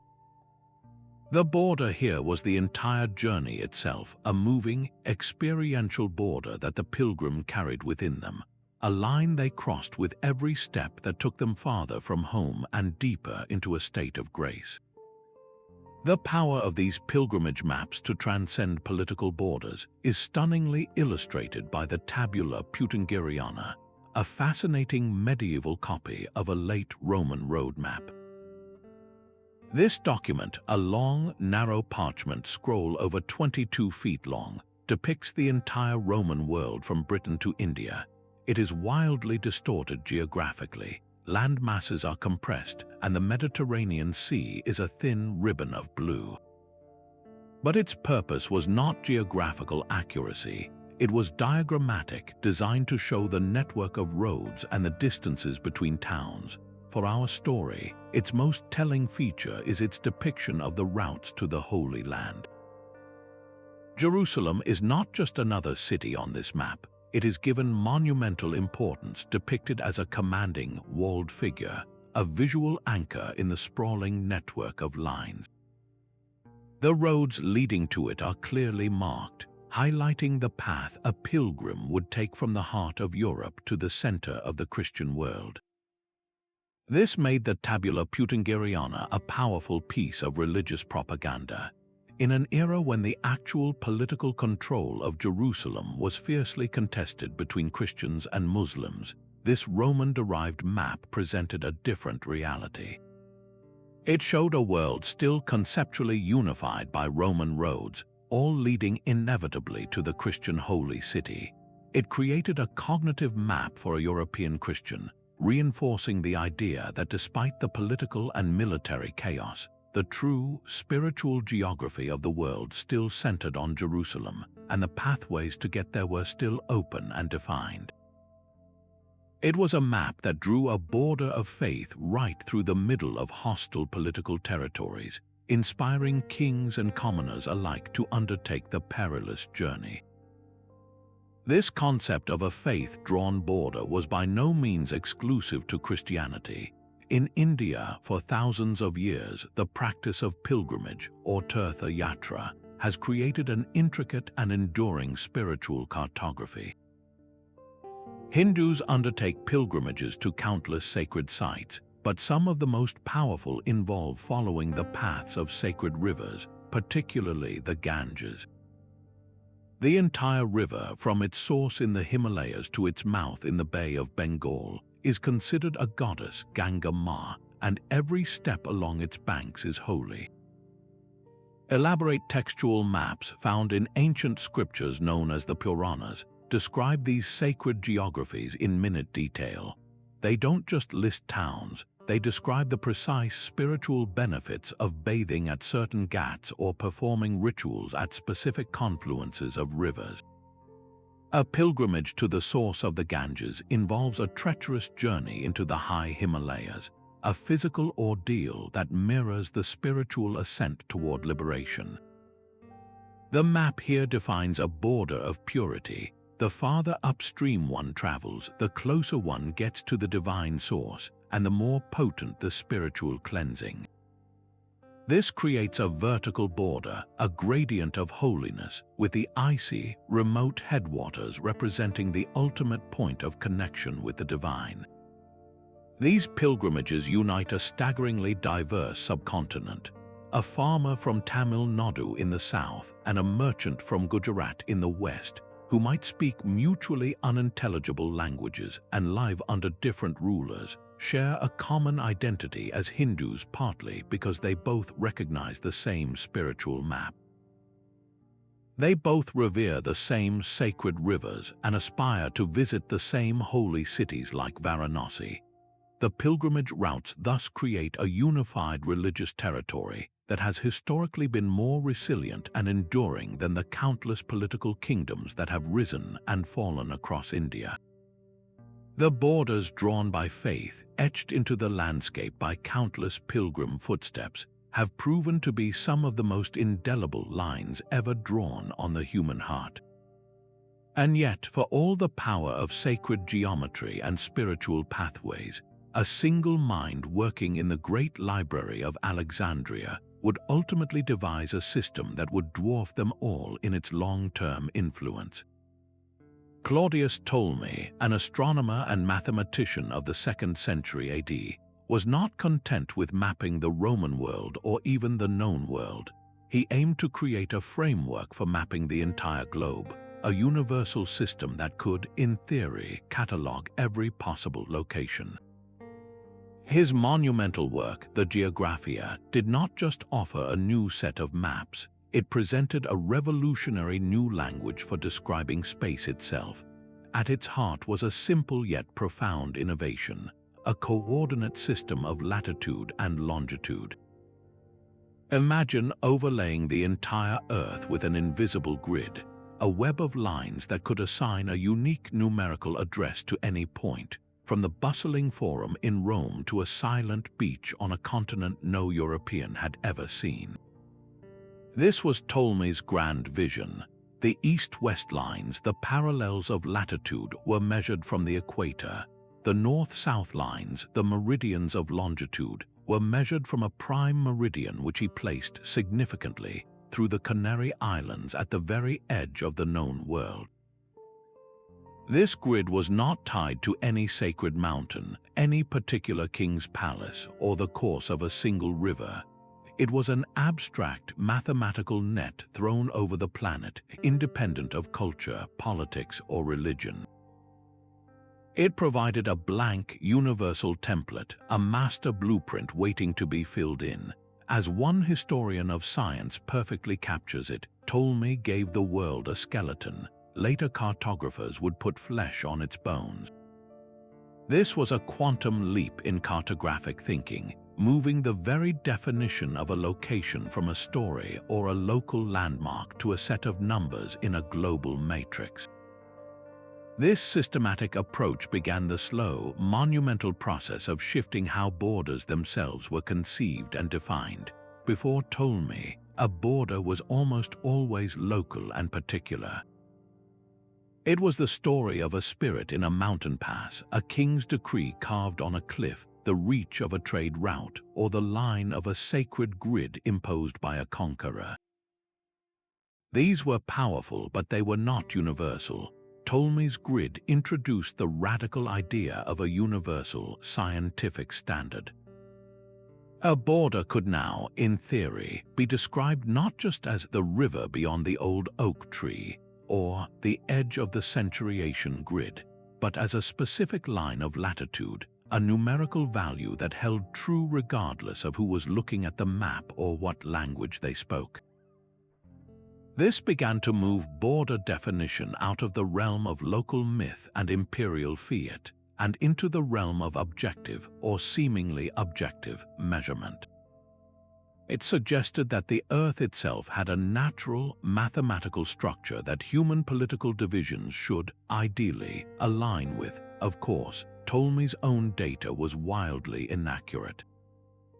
His world was far too small. He dramatically underestimated the circumference of the Earth, and his maps placed Asia much closer to Europe than it actually is, an error that would ironically fuel the ambitions of explorers like Columbus centuries later. But the inaccuracy of his data is almost beside the point. The true power of the Geographia was its methodology. It was the system itself, the idea of the coordinate grid, that was his enduring legacy. It provided a tool that could be refined over centuries, a scaffold upon which all future geographical knowledge could be hung. The immense potential of this system lay in its beautiful simplicity and scalability. Ptolemy's grid was a template for a potentially infinite amount of information. As new lands were discovered by explorers, or as older lands were surveyed with greater precision, the new data could be slotted directly into the existing Ptolemaic framework. A cartographer in Lisbon in the 15th century, holding a new Portuguese chart of the West African coast, could take the coordinates from that chart and plot them directly onto a larger Ptolemaic-style world map. The new coastline would find its place within the grand, pre-existing network of parallels and meridians. This allowed for the gradual, cumulative growth of geographical knowledge in a way that had been impossible before.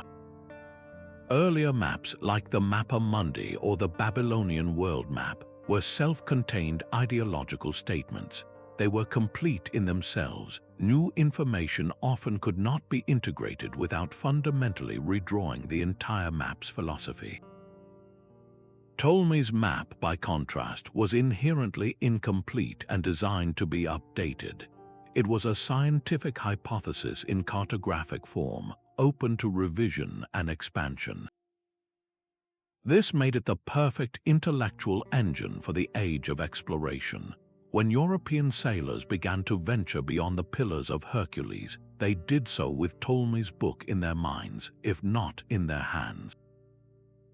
They were not just sailing into the unknown, they were sailing out to complete a map, to fill in the blank spaces on a grid that Ptolemy had confidently drawn over the entire planet. His system gave them the confidence that the world was ultimately knowable and mappable in its entirety, a single, coherent whole waiting to be mathematically documented. This legacy, the gift of a global grid, is perhaps the most profound and lasting cartographic power of all, for it taught humanity to see the world not as a collection of separate, story-filled places, but as one unified, measurable entity. While Ptolemy's grid offered a scientific framework for a knowable world, the medieval mind in Europe was crafting a very different kind of map, one that was less concerned with navigating the seas and more with charting the soul's journey to salvation. Out of this spiritual need emerged the Mappa Mundi, a breathtaking fusion of faith and geography where the entire Earth was reimagined as a stage for divine drama. The most common form was the TO map, a design of elegant, profound simplicity.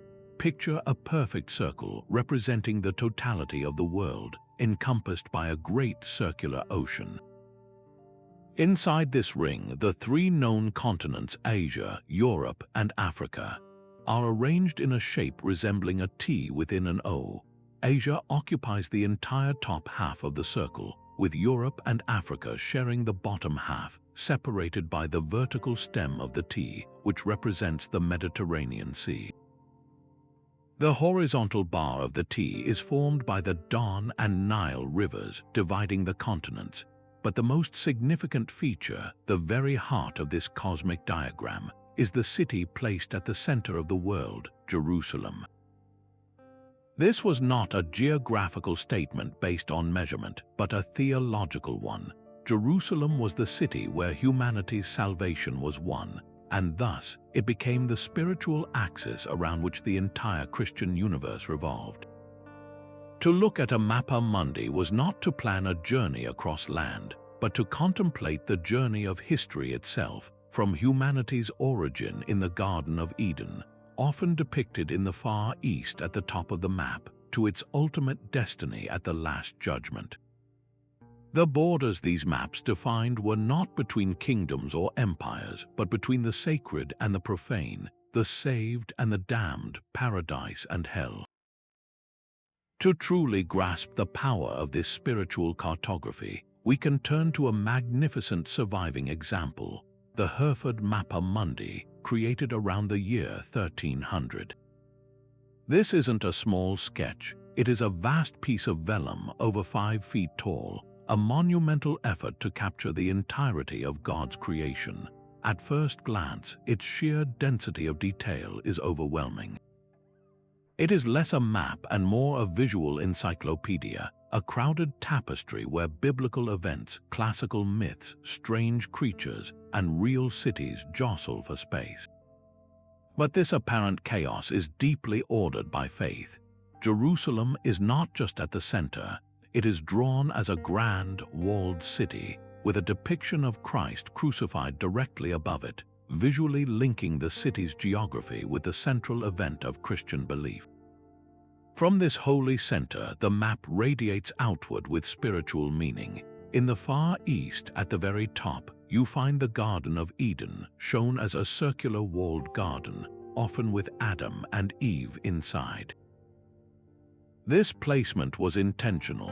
From the east comes the light of the sun, and thus the east symbolized the dawn of creation and the hope of resurrection.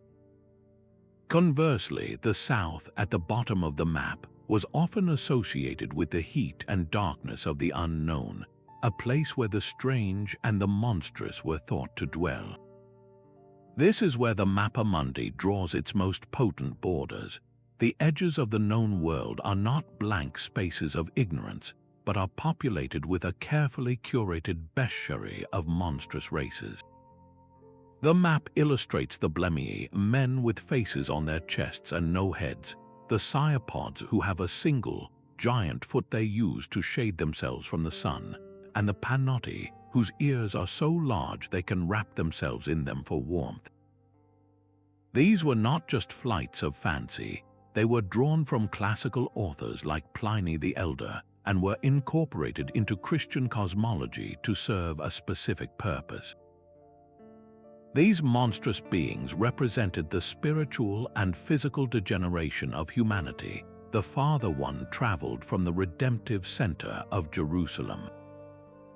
They were the ultimate other, living symbols of the chaos and sin that lay beyond the light of Christendom. Their placement on the map created a clear moral border. Inside the circle of the world, especially near its center, was the realm of order, salvation, and the baptized. Out there, on the fringes, was the realm of chaos, paganism, and moral deformity. This was a border designed to be internalized by every Christian who viewed it, reinforcing their identity as part of a saved community, while simultaneously instilling a fear and distrust of the distant and the foreign. The map taught that to venture too far from the spiritual center was to risk not just physical danger, but the loss of one's very soul, a powerful deterrent that shaped medieval Europe's view of the wider world for centuries. At first glance, the Portolan Chart appears to be a radical departure from everything we have seen so far. Emerging in the late 13th century, these were maps of a different breed. Forget the theological certainty of the Mappa Mundi or the geometric rigidity of the Roman grid. These were working documents stained with seawater and the hurried markings of pilots navigating the unpredictable Mediterranean. They were drawn on sheepskin vellum for durability, and their most striking feature is a web of lines radiating from central compass roses, a spider's web of direction known as room lines. A sailor would lay a ruler between 2 points, find the room line that matched its angle, and simply follow that bearing to his destination. This was practical cartography for a fluid, borderless world, the open sea. The sea, after all, has no natural divisions. You cannot build a wall upon the waves or etch a property line into the ocean floor. It is the ultimate liminal space, a realm of constant movement that seems to defy the very idea of a fixed border. The Portolan Chart, with its obsessive focus on coastlines, harbors, and sailing directions, seems to embrace this freedom, offering a tool for movement, not for claiming territory. It is a map for connection, not for separation. But this surface-level reading misses the chart's true and far more potent function. While the sea itself may have been borderless, the ports, the islands, and the narrow straits that connected them were not. The power of the Portolan lay not in its depiction of the open water, but in its meticulous, almost loving detail of the edges. For the first time, coastlines were rendered with an astonishing accuracy that still impresses modern cartographers. Every bay, every river mouth, every headland that could offer shelter from a storm was carefully recorded. The names of ports were written perpendicular to the coast, so they could be read by a sailor holding the chart right side up as he sailed along the shoreline. This was not just geography. It was a database of opportunity and risk, and this is where the seemingly neutral tool reveals itself as a profound instrument of economic and political power. The empires that mastered the creation and use of these charts, first the mercantile republics of Genoa and Venice, and later the oceanic pioneers of Portugal and Spain, understood a fundamental truth. In a world of maritime trade, knowledge of the coastline is the border. Controlling the precise knowledge of where a ship can safely land, take on fresh water, or find a secure harbor during a squall is tantamount to controlling the flow of wealth itself. An expert in maritime history would point out that these charts were not public property. They were state secrets, closely guarded assets of trading families and royal navies.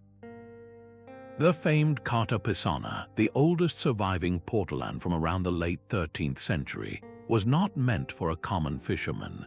It was a strategic asset for Pisan merchants competing with their Genoese and Venetian rivals for control of the lucrative trade in spices, silks, and slaves.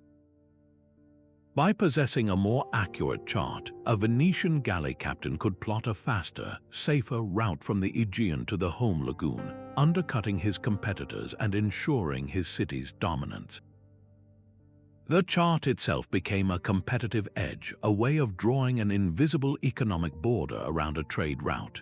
If you controlled the best maps, you could effectively dictate the terms of commerce, forcing other players to follow your routes and rely on your knowledge. This was a border defined not by a line on a map, but by a monopoly on information. This power escalated from commercial competition to outright colonial ambition with the Portuguese voyages of discovery in the 15th century. As captains like Bartolomeu Dias and Vasco da Gama ventured down the west coast of Africa and into the Indian Ocean, Portuguese cartographers were right there with them, constantly updating and refining their portolan charts. The masterpiece known as the Cantinho Planisphere of 1502 was essentially a smuggled Portuguese state secret, a detailed portolan of the world that showed the newly discovered lands of Brazil and the precise route to India around Africa. This map was a declaration of a new kind of empire. It didn't show Portugal's political borders in Europe. It showed a sprawling network of maritime pathways and coastal enclaves. The Portuguese strategy was not to conquer vast inland territories, but to seize and fortify key ports: Goa in India, Malacca in Malaysia, Ormuz in the Persian Gulf. Their portolan charts were the blueprints for this network. Each fortified port on the chart became a node in a global web, a customs house and a naval base that allowed a tiny European kingdom to project power across thousands of miles of ocean and control the trade between Asia and Europe. The chart didn't need to draw political borders at sea. It created a system of economic choke points, a scattered empire of ports whose connections, traced by those very room lines, were the true source of its power. This illustrates the ultimate cartographic sleight of hand. By mapping the liminal space of the sea with such precision, these charts actually enabled the creation of a new, decentralized, and terrifyingly effective form of territorial control, proving that the most powerful borders are sometimes the ones that connect rather than divide. If the portolan chart was the pragmatic tool of the merchant and the mappa mundi the divine scripture of the priest, then the Catalan Atlas is what happens when you combine them into a single, breathtaking document of statecraft. Created in 1375 by the master cartographer Abraham Cresques of Majorca, this wasn't just a map, it was a strategic dashboard for a medieval king, a visual argument about how to understand and interact with the entire known world. Imagine 6 large, beautifully illustrated vellum panels, mounted on wooden boards that could be folded like a screen or opened to reveal a panoramic vision stretching from the Atlantic coast of Europe all the way to the court of the Chinese emperor. On one hand, it is a technical marvel, bristling with the precise room lines and detailed coastlines of the finest portolan charts, a tool for practical navigation. Yet at the very same time, it is saturated with the symbolic and mythical richness of a mappa mundi, filled with depictions of kings on their thrones, caravans snaking across deserts, and legends of distant wonders. This fusion was deliberate. The Catalan Atlas was commissioned as a gift for the new King of France, and its purpose was to inform his 2 most pressing royal duties: the acquisition of wealth, and the pursuit of holy war. It presented the world not as it was in pure geography, but as a chessboard of economic opportunity and religious destiny, drawing borders of influence and aspiration that were far more nuanced than any simple line on parchment. Let's dissect this magnificent artifact, starting with its revolutionary depiction of the African continent. For centuries, European maps had shown the southern edge of Africa as an impassable barrier of heat and monsters, the literal end of the world. The Catalan Atlas shatters this myth. It depicts a ship sailing around the southern tip of Africa, a full century before the Portuguese explorer Bartolomeu Dias would actually accomplish the feat. This wasn't a lucky guess. It was based on the latest intelligence from Arab and Jewish traders who knew that the Indian Ocean was accessible from the south.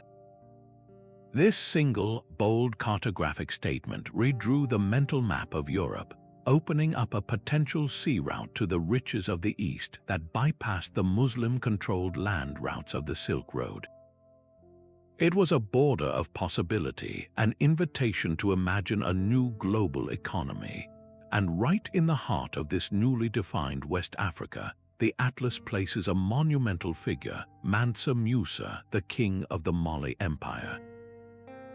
He is shown seated on a golden throne, holding a massive gold nugget, with a caption that details his legendary pilgrimage to Mecca, during which he distributed so much gold in Cairo that he allegedly caused inflation across the Mediterranean for a decade. This was more than a portrait, it was a data point. It communicated to the King of France that south of the Sahara was not a barren wasteland, but a region of almost unimaginable mineral wealth, a strategic partner or target that could fund any number of royal ambitions. Simultaneously, the Atlas looks eastward, weaving the threads of commerce and crusade into a single narrative. The Silk Road is depicted not as a vague, mythical path, but as a detailed, practical network of routes, complete with caravanserais and distances between cities. A merchant could almost use this map to plan a journey from the Black Sea to Beijing. But layered directly over this economic realism is the enduring myth of Prester John. The Atlas confidently places his magnificent Christian kingdom in the heart of Asia, depicting him as a powerful emperor surrounded by his subjects. For the King of France, this created a powerful and intoxicating fantasy. The map suggested that by pushing east, one could not only tap into the wealth of the Silk Road, but also link up with a mighty Christian ally who could help crush the Islamic powers from the rear. It drew a border of religious alliance across thousands of miles, a hopeful line connecting the crusading kingdoms of Europe with a mythical savior in the east. The cartographer Abraham Cresques was acting as the ultimate synthesizer. He took hard-won navigational data from sailors, commercial reports from Jewish and Arab merchants who were the information brokers of the medieval Mediterranean, and the theological and mythical frameworks of the Christian world, and he wove them all together into a single, coherent image. This synthesis is where the true, subtle power of the Catalan Atlas lies. It doesn't just show borders of territory, it draws borders of economic potential and religious aspiration. It defines a world where power is no longer just about controlling the land immediately around you, but about understanding and influencing a global system. A river might be a political border between two European duchies, but on the Catalan Atlas, the more important border is the line of the trade route that crosses that river, connecting the silver mines of Germany to the spice markets of Alexandria. A mountain range might separate two kingdoms, but the Atlas shows that on the other side of that range lies a network of caravan routes that lead to the court of the Great Khan. The map taught its royal viewer to think in terms of networks and connections, of choke points and sources of wealth that were continents away. It was a strategic guide for exercising power on a scale that was just beginning to be conceivable. By placing the entire known world before the king in such a rich and interconnected way, the Catalan Atlas argued that true sovereignty in the late 14th century required a global vision, one that could balance the hard arithmetic of commerce with the divine calling of the crusade, all while navigating a world that was at once accurately charted and still filled with miraculous possibility. All of that meticulous synthesis of knowledge, the careful plotting of coastlines by hand on vellum, the secret charts guarded by kings, this entire world of cartographic power was about to be shattered by a single invention in a German workshop. When Johannes Gutenberg perfected the movable type printing press in the mid-15th century, he did more than just make books easier to produce. He fundamentally rewired the flow of information in society, and maps were caught right in the center of that revolution. For the first time in human history, a map could be copied not by a scribe's patient, error-prone hand, but by a mechanical process that could produce hundreds, even thousands, of identical copies from a single carved plate. A map was no longer a unique treasure, a one-of-a-kind artifact locked away in a royal library or a merchant's vault. It was now a mass-produced document, an object that could be bought, sold, traded, and debated in the public square. This sudden, explosive availability of geographic knowledge was a democratizing force of unimaginable power. Suddenly, an ambitious merchant in Antwerp didn't have to rely on whispered reports or pay a fortune for a smuggled Portuguese chart. He could purchase a printed atlas and plan his own ventures. An ordinary student could study the contours of continents that were previously just legends. Knowledge of the world, once the exclusive property of the elite, began to seep out into a wider, hungrier audience, fueling a new age of public curiosity and scientific inquiry. But like so many powerful technologies, the printing press was a double-edged sword. This very act of democratization also gave maps a terrifying new potency as instruments of mass propaganda. When a map exists as a single manuscript, its influence is limited to the handful of people who can see it. But when that same map is printed and distributed by the thousands, its message, whether true, exaggerated, or an outright lie, is broadcast to an entire continent. The printed map carried with it an inherent and often unearned authority. The very fact that it was mechanically reproduced, that hundreds of people were looking at the same lines and the same labels, lent it a powerful air of objectivity and truth. A king or a trading company could now use the printing press not just to share knowledge, but to shape reality, to plant a flag in the minds of millions before a single soldier ever set foot on a distant shore. As one historian of cartography astutely observes, the printed map was a declaration of intent, a first strike in the battle for territory.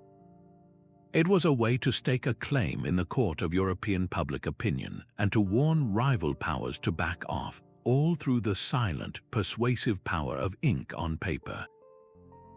We can see this weaponization of print with startling clarity in the European scramble for the New World. In the late 15th and 16th centuries, the Americas were a vast, poorly understood continent. European explorers had only charted fragments of the coastline. The interiors were complete mysteries, home to sophisticated civilizations and countless independent peoples whose own concepts of territory bore no resemblance to the European idea of a linear border.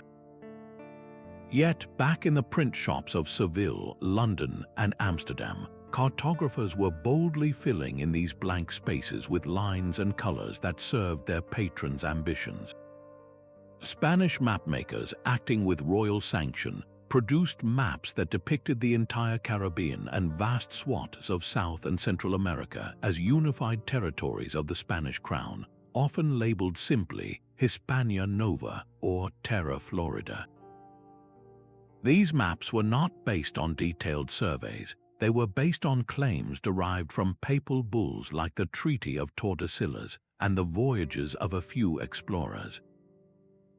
The map was used to create a facade of control and possession that simply did not exist on the ground. By distributing these maps throughout Europe, Spain was performing a cartographic fait accompli, solidifying its claims in the minds of other European rulers and investors, and daring them to challenge a division of the world that was now quite literally on the map. This practice was not limited to Spain. As other European powers joined the colonial race, they eagerly adopted the same strategy. When the English wanted to assert their right to North America, they funded the production of maps that emphasized their discoveries, like those of John Cabot, while conveniently minimizing the extent of Spanish and French claims. A famous example is the map produced by John Dee, an advisor to Queen Elizabeth I, which used historical and mythical arguments to paint North America as British Empire. These maps were tools of legal and political argument, designed to be presented at diplomatic negotiations as evidence of territorial rights.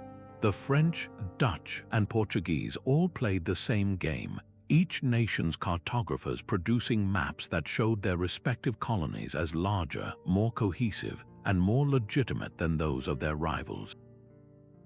The most brazen acts involved maps of contested regions. A Dutch map might show a valuable sugar-producing island in the Caribbean as belonging to the Netherlands, while an identical French map of the same island, printed just months later, would color it firmly as French territory. These weren't mistakes, they were competing narratives printed and distributed to sway opinion, attract colonists, and secure funding for further expeditions. The map became the opening argument in a debate that would often be settled later by cannon fire and naval battles. The long-term consequence of this cartographic arms race was to permanently harden the concept of the linear political border in the global imagination. Before the age of print, borders in many parts of the world were often zones of influence, fluid areas where authority waxed and waned. But the printed map, with its need for clear, binary divisions, demanded sharp lines. You were either on one side of the line or the other. A territory was either Spanish or English, colored pink or yellow, with no room for ambiguity or shared sovereignty. This European obsession with linear borders, amplified and broadcast by the printing press, was then violently exported to the rest of the world. When European diplomats sat down to carve up Africa at the Berlin Conference of 1884, they did so with printed maps spread out on the table, drawing straight lines through deserts and rainforests, through the heart of ethnic groups and kingdoms, with no regard for the human or geographical realities on the ground.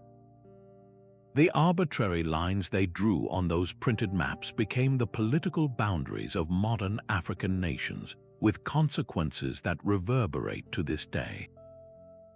The printed map, born from a revolution that promised to democratize knowledge, had become the perfect tool for imperial conquest, transforming the rich, complex tapestry of the world into a simple, color-coded diagram of ownership that served the powerful and ignored the voices of those who actually called those lands home. But this very practical solution, born from the mathematical challenge of projecting a sphere onto a flat surface, came with a profound and unintended consequence. It massively distorted the relative sizes of landmasses, a distortion that would go on to shape the global imagination for centuries. To understand this, picture a standard world map hanging in a classroom. On that map, Greenland appears to be roughly the same size as the entire continent of Africa. In reality, you could fit 14 Greenlands into Africa. The island of Madagascar looks comparable to the United Kingdom, when in fact it is more than twice its size. This is the Mercator effect, because the map stretches the globe to fit a rectangle. The areas farthest from the equator, the higher latitudes, are stretched the most. This massively inflates the apparent size of Europe and North America, while shrinking the equatorial and near-equatorial regions, which include the entire continent of Africa, most of South America, and the Indian subcontinent. A technical necessity for a sailor became a powerful visual bias for everyone else. It is crucial to understand that Gerardus Mercator himself was not sitting in his workshop in 1569, deliberately trying to make Europe look more powerful. His goal was elegantly practical. He needed a map where a sailor could draw a straight line between any 2 points on the chart, and that line would correspond to a constant compass bearing, a room line. This was a life-saving innovation for navigation, allowing captains to plot a course across vast oceans without constant, complex recalculations.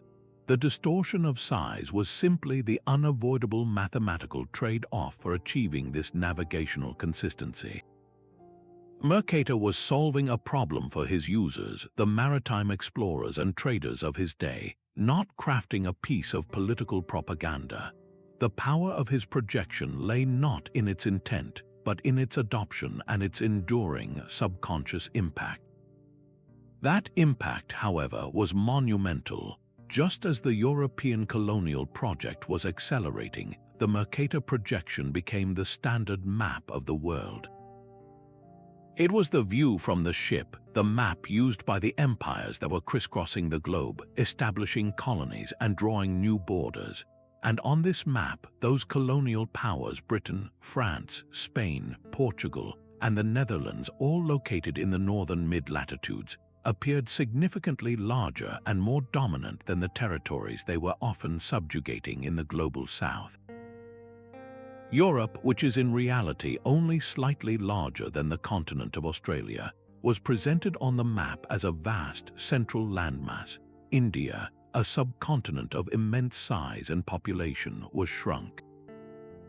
Africa, a continent so vast that the United States, China, India, and most of Europe could fit within its outline, was depicted as only slightly larger than North America, when it is in fact large enough to contain the United States, China, India, Japan, and much of Europe combined.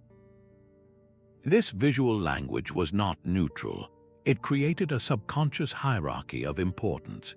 The enlarged, prominent landmasses in the north were subconsciously interpreted as more significant, more powerful, and more central to world affairs, while the shrunk regions of the global south were visually marginalized, made to seem smaller, less important, and somehow peripheral. This effect demonstrates a profound truth about cartographic power. A map's influence is often greatest when its bias is invisible. The Mercator projection was not seen as a biased map, it was seen as the map. For generations of schoolchildren, politicians, and business leaders, this was the definitive image of the world. It was the background for news broadcasts, the basis for atlases, the mental model for global geography. This created a persistent cognitive border in the mind, a border that separated the important, enlarged regions from the shrunk others. It subtly reinforced a Eurocentric worldview, a mental framework where Europe and its colonial descendants were the central actors on the world stage, and the rest of the world was their supporting cast. This was a border drawn not with ink, but with perception, and it was one of the most widely accepted and influential borders ever created. It took until the late 20th century for alternatives like the Peters projection, which accurately represents land area, to gain any popular traction, and even today, the familiar, distorted shapes of the Mercator map remain the default in the minds of millions, a quiet testament to how a navigational tool can become an enduring instrument of psychological power. While the printing press was weaponizing maps for colonial claims, and the Mercator projection was subtly shaping a Eurocentric worldview, a very different kind of cartographic encounter was unfolding on the other side of the globe, one defined not by coercion, but by a delicate and fascinating dance of mutual interest. In the early 18th century, the court of the Kangxi Emperor, ruler of the vast Qing dynasty of China, became the stage for a unique collaboration that would redefine the map of his empire. This was not the work of conquerors or merchants, but of a group of highly educated Jesuit missionaries who had managed to secure a rare position of trust within the Forbidden City. Unlike the Spanish cartographers drawing bold lines across the unknown Americas, the Jesuits in China were not there to claim territory for a foreign crown. Their mission was conversion, and they had learned that the key to the emperor's favor was not to challenge his authority, but to serve it with their unique and valuable knowledge. They understood that in the Middle Kingdom, the ultimate power was the emperor's mandate, and the ultimate currency was intellectual prestige. This led to one of the most remarkable projects in the history of cartography, the creation of the first scientifically accurate atlas of China, a masterpiece known as the Kangxi Atlas. The project was a true fusion of worlds. On one side were the Jesuits, men like the Flemish priest Ferdinand Verbiest and his successor, Jean-Baptiste Regis. They brought with them the latest tools and techniques of European science, precision astrolabes, quadrants, and triangulation methods that had been refined over the preceding century. They possessed a systematic approach to surveying that could, for the first time, create a coherent and mathematically consistent picture of the empire's staggering scale. On the other side was the immense bureaucratic and military apparatus of the king state. The emperor did not simply give the Jesuits free rein to wander his domains. This was a state-sponsored enterprise of the highest order. Kangxi provided the manpower, the logistical support, and most importantly, the access.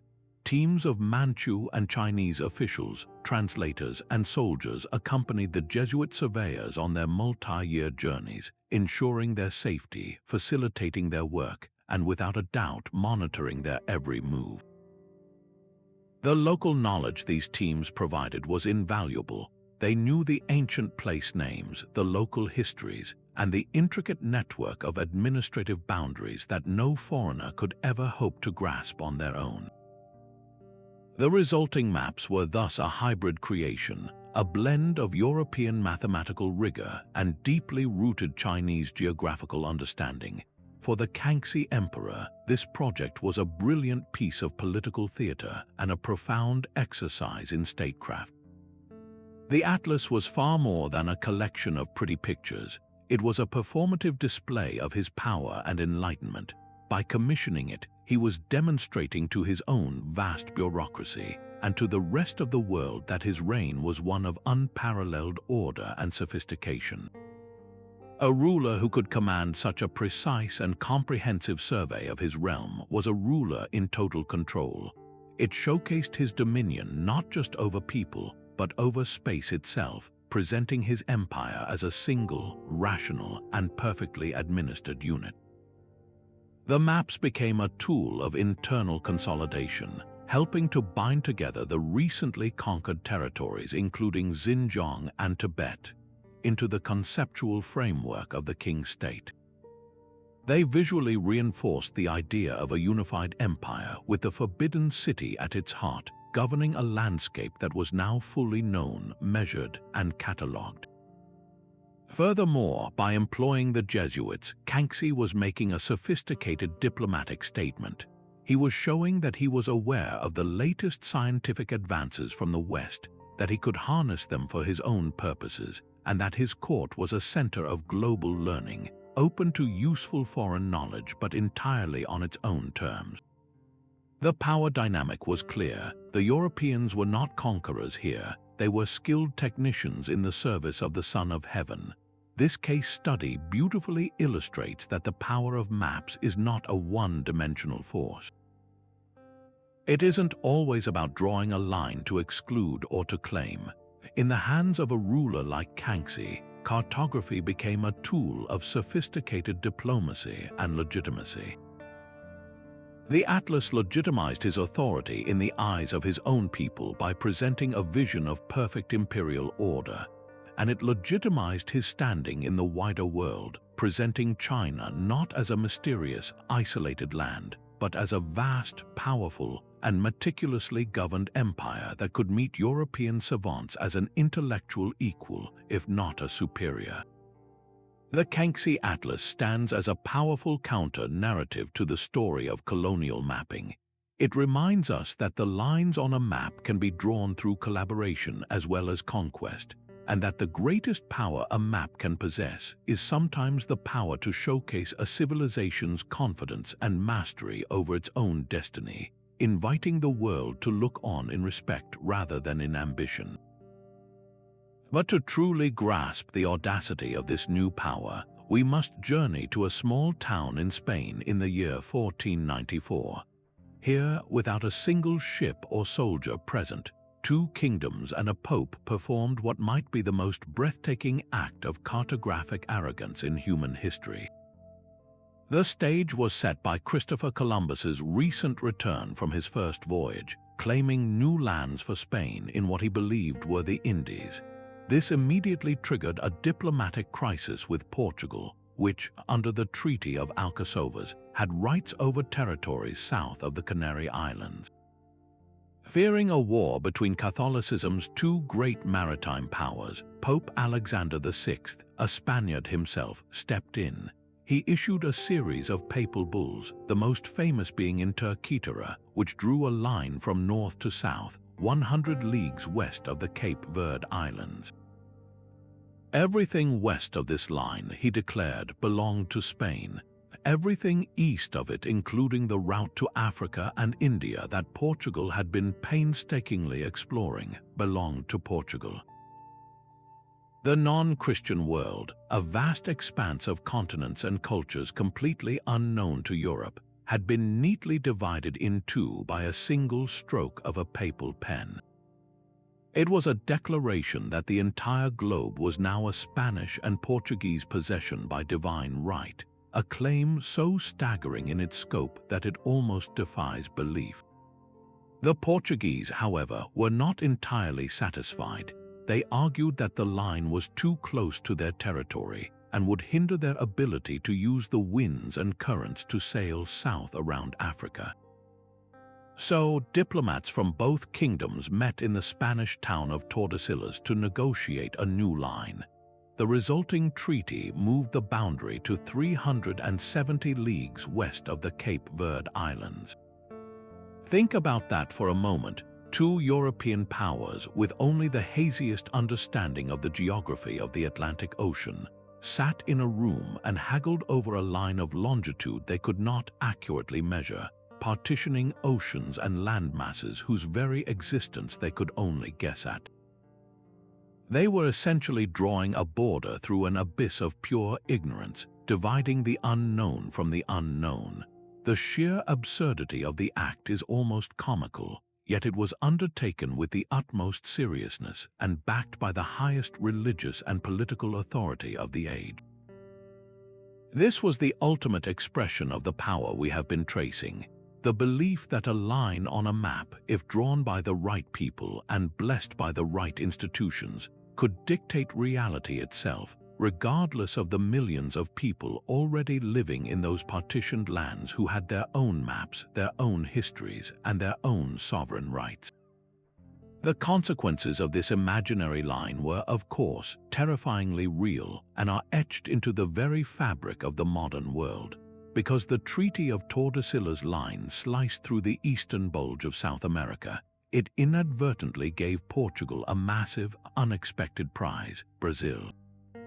When the Portuguese explorer Pedro Álvares Cabral made landfall there in 1500, his arrival was legitimized by the treaty. Spain, meanwhile, claimed the rest of the Americas from California to Patagonia. This single, arbitrarily drawn line on a map determined the colonial fate of 2 entire continents. It is why Portuguese is the language of Brazil today, while Spanish dominates almost everywhere else in Latin America. It dictated the architectural styles of cities, the legal systems that were imposed, the religious practices that were enforced, and the patterns of migration and exploitation that would define the hemisphere for centuries. The cultural and linguistic border that runs through South America is not a natural one, born of mountains or rivers. It is the direct, living legacy of a line negotiated in a room thousands of miles away, a line that most people living in its shadow could never have seen or understood at the time. This practice reveals the terrifying final step in the evolution of cartographic power. We have seen maps used for sacred geometry, for psychological warfare, and for economic control. But the Treaty of Tordesillas represents something else entirely: the power to create borders by pure, unadulterated fiat, to will a political reality into existence through a combination of arrogance, faith, and diplomatic agreement. It demonstrated that a map did not need to be accurate to be powerful. It only needed to be authoritative. When the Pope and two powerful monarchs agreed that the world looked a certain way and was divided in a certain manner, that agreement became, for them and for their rivals, the legal and moral truth. It provided the justification for the conquest, colonization, and often the brutal subjugation of entire civilizations. The treaty transformed the map from a representation of power into the very source of power, a legal document that could be used to authorize fleets, raise armies, and extinguish ancient cultures. It was the ultimate act of cartographic possession, proving that in the right hands, a simple line could become a weapon of unimaginable force, one that would reshape the demographics, languages, and destinies of continents for half a millennium to come. Yet the story does not end with treaties and colonial conferences. The lines drawn by those ancient and medieval cartographers did not simply vanish into the pages of history books. They persist as ghosts in our modern political machinery, whispering through contemporary conflicts and shaping the identities of nations in ways we scarcely recognize. Consider the modern map of Europe. If you trace the rough border between the Romance language-speaking south and the Germanic language-speaking north, from Belgium down through the heart of Europe, you will find an echo of a line that is 2,000 years old. This linguistic and cultural divide runs remarkably close to the path of the Roman limes, the fortified frontier that once separated the Roman Empire from the tribal lands of Germania. For centuries, that line of forts, watchtowers, and palisades was more than a military barrier. It was a profound cultural filter. To the south of the limes lay Roman law, Latin literacy, and Mediterranean urban culture. To the north lay different social structures, languages, and traditions. When the Roman Empire collapsed, the physical wall fell into ruin, but the cultural and linguistic imprint it had left did not. The people on the Roman side of the old frontier were already Romance speakers, and that linguistic identity solidified into the modern languages of French, Italian, and Romansh. Those beyond the old frontier retained their Germanic tongues. The border had become a mental and cultural reality, long after the last Roman legionary had departed. It is a stunning example of how a line originally drawn for military control can fossilize into a permanent feature of the human landscape, proving that the most durable borders are often the ones etched into language and custom. This legacy becomes even more stark and far more tragic when we turn our gaze to the continent of Africa. In the late 19th century, European powers gathered in Berlin to carve up the African continent with an arrogance that rivaled the Treaty of Tordesillas. Armed with rudimentary maps often drawn by early explorers and missionaries, diplomats from Britain, France, Germany, Belgium, and Portugal drew straight lines across maps, dividing the continent into spheres of influence.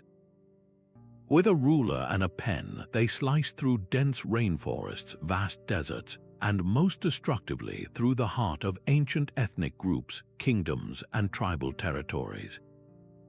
The border between Nigeria and Cameroon, for instance, is a perfectly straight line for hundreds of miles, cutting directly through the lands of the Bakassi people. The borders of Rwanda and Burundi were drawn right through the complex social fabric of the Hutu and Tutsi peoples. These were not borders that emerged from local geography or centuries of coexistence.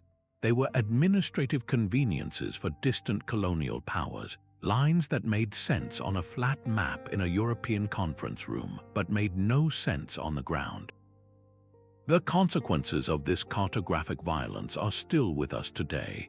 When these African nations gained independence in the mid-20th century, they largely inherited these arbitrary colonial borders.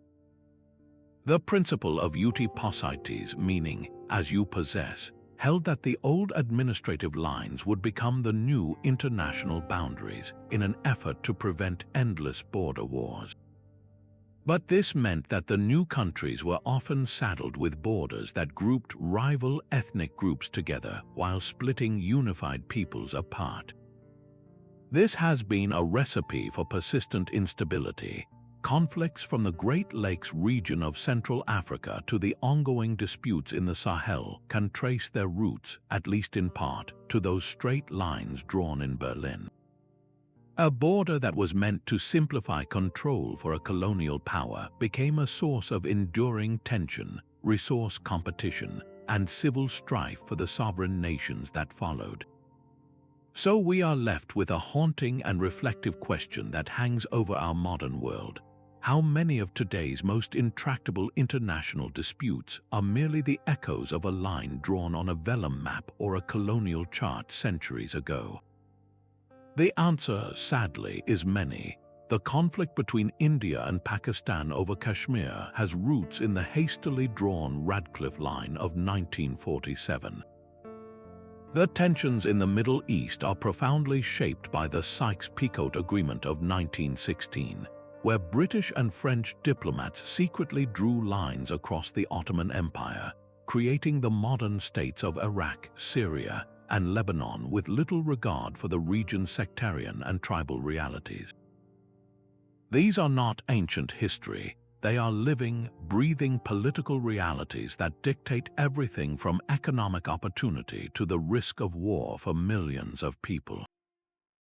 This demonstrates the ultimate chilling power of the ancient cartographer. Their work was never neutral. It was always an expression of power, a way of imposing a particular order upon the world. And as we have seen, that imposed order has an astonishingly long half-life.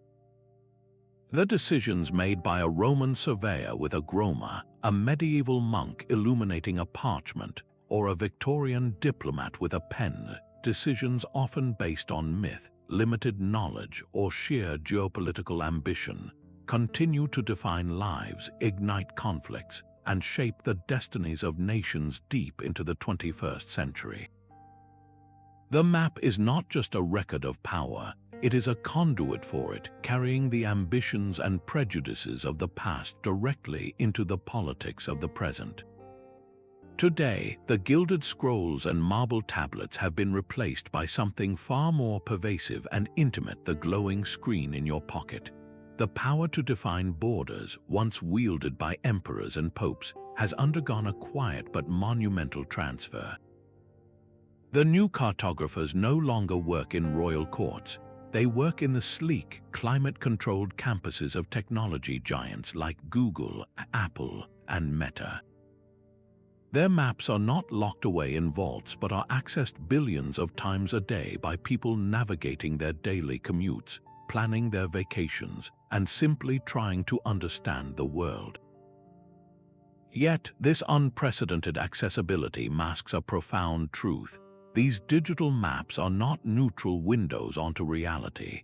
They are carefully curated, algorithmically generated views that subtly but powerfully reinforce specific political narratives and shape our collective perception of where the world begins and ends. Just as a Babylonian scribe placed his city at the center of a clay disk, these digital platforms make choices about how to display a border, what to name a city, and even how much detail to render a neighborhood that collectively define a new, software-mediated reality. Consider the simple act of searching for a disputed territory. A user in India opening Google Maps to look at the region of Kashmir will see borders that reflect the Indian government's claims. Yet, a user just a few miles away in Pakistan performing the exact same search will be presented with a completely different set of lines mirroring Pakistan's official stance. This is not a glitch, it is a deliberate policy known as geolocational filtering. The map you see is tailored to your physical location, presenting a version of the world that aligns with the local sovereign authority. This creates a kind of filter bubble for geography, where two people can look at the same patch of Earth and see two irreconcilable truths. A digital geographer might explain that this goes beyond mere compliance with local laws. It is a form of algorithmic diplomacy, where a tech company actively participates in the ongoing negotiation over territorial sovereignty by deciding which version of the border to serve to which user. The power to choose is the power to legitimize. By displaying one claim over another to a specific audience, the map implicitly endorses that narrative, reinforcing it through sheer repetition and the map's inherent aura of authority. This practice turns every smartphone into a potential site of silent, cartographic propaganda, where the most fundamental questions of land and belonging are answered not by international law, but by a server's response to an IP address. This power extends far beyond the lines between nations and into the very texture of our local landscapes. Think about the detailed, street-level view offered by platforms like Google Maps or Apple Maps. This incredible resolution is not distributed evenly across the globe. Affluent neighborhoods in North America and Europe are often rendered with photographic precision, with every driveway, park bench, and local business clearly visible and searchable. Now shift your view to a sprawling informal settlement or favela in a major city in the global south. The map might dissolve into a vague, green-shaded blur with few named streets and no detailed imagery. This disparity in detail is not an accident of technology. It is a reflection of economic and political priorities. The level of detail on a map is a direct indicator of its perceived importance to the mapmaker and its user base. A well-mapped area is integrated into the digital economy. It can be found by delivery drivers, served by emergency services, and chosen by tourists. A poorly mapped area, by contrast, is rendered digitally invisible, cut off from the flows of commerce and convenience that the map enables. In this way, the new cartographers are not just drawing political borders, they are drawing borders of economic inclusion and exclusion, deciding which communities are worthy of detailed representation and which are relegated to the cartographic shadows. The very names that appear on these digital canvases are also sites of quiet power struggles. The body of water between the Korean peninsula and Japan is a classic example. Is it the Sea of Japan or the East Sea? Google Maps has, at different times and in different contexts, used one name, the other, or both. Each choice is a political act, a nod to one national narrative over another. These toponymic or naming disputes are the modern equivalent of the ancient practice of erasing the old names of conquered cities and replacing them with new ones. When a digital platform chooses a name, it bestows a certain legitimacy upon it, embedding that version of history and identity into the mental geography of millions of users. This power is even more concentrated when it comes to entirely new features. The architects of these digital worlds, the coders and data scientists, are the ones who ultimately decide what to call a new street in a map development, or even whether a natural feature like a hill or a stream is significant enough to be named at all. They are the unnamed kings of this new territory, wielding the power of the label from behind their screens, shaping how we talk about and conceptualize the spaces we inhabit. Perhaps the most profound parallel between the ancient and the modern cartographer lies in the power of the blank space. On a medieval mappa mundi, the edges were filled with monsters to signify danger and the unknown. On our digital maps, the blank spaces are often simply empty. Date voids where the cartographic algorithm has not yet ventured, but these voids can be just as powerful. A rural area with poor cellular coverage might be a blank spot on a live traffic map, making it appear stagnant and disconnected compared to the pulsing, data-rich highways of the city. A remote island, rarely visited and poorly surveyed, might appear as a simplistic shape, devoid of the intricate detail given to a popular tourist destination. These digital terra incognita create a subconscious hierarchy of place. The well-mapped, data-dense zones are presented as the vibrant, relevant centers of human activity, while the blank spaces are implicitly cast as the peripheral, less important backwaters. This shapes not only our perception but also our behavior. Why would a business invest in advertising in an area that doesn't even fully exist on the map? Why would a traveler venture to a place that the digital cartographers have deemed unworthy of detail? The new blank spaces, therefore, are not neutral absences of data. They are active statements of value, drawing borders of attention and relevance that can have very real economic and social consequences for the people who live within them. Ultimately, the shift from parchment to pixels has not diminished the fundamental power of the map. It has amplified it and made it more personal. The ancient cartographer's audience was a king or a small priestly class. Today's digital cartographers have an audience of billions. Their work reaches us not as a formal document to be studied, but as an integrated utility, a seamless part of our daily decision-making.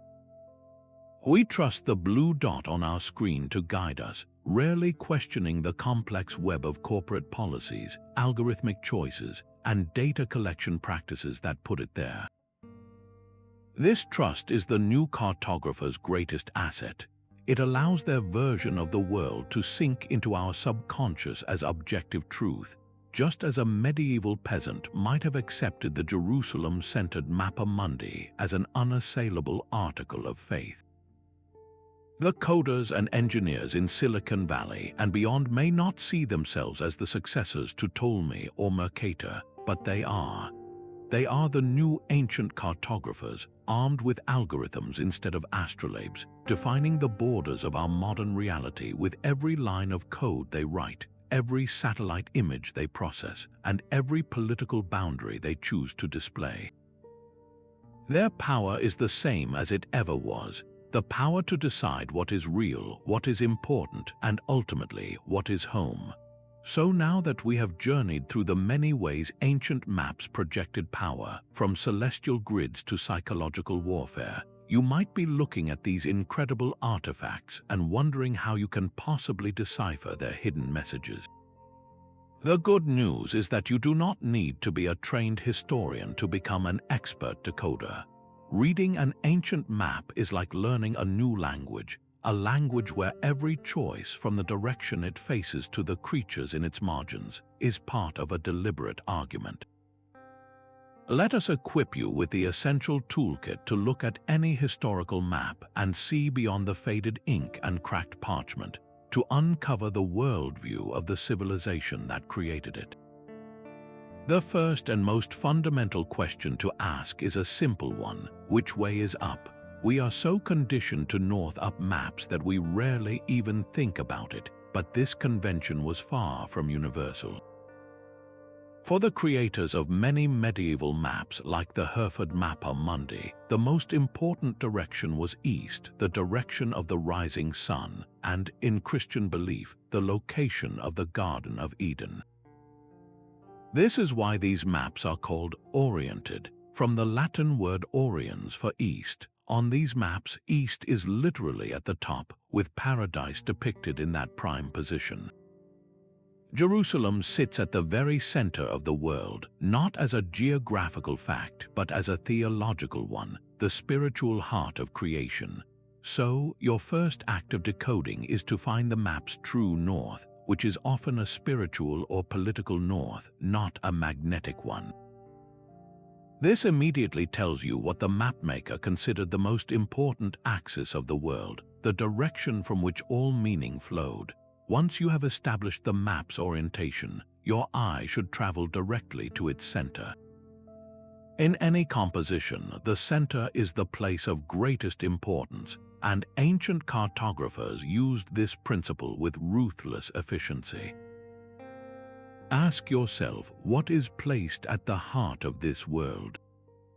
Is it a city like Babylon on its circular world map, asserting its dominance as the pivot of civilization? Is it a king's palace, as in the mandala city plans of ancient India, visually proclaiming the ruler as the axis around which the entire state revolves?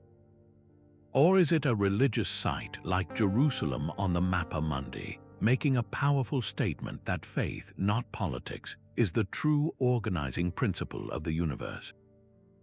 The center is never an accident. It is the thesis statement of the entire document. By placing one specific location at the core, the mapmaker is telling you, the viewer, that this is the most significant place in existence.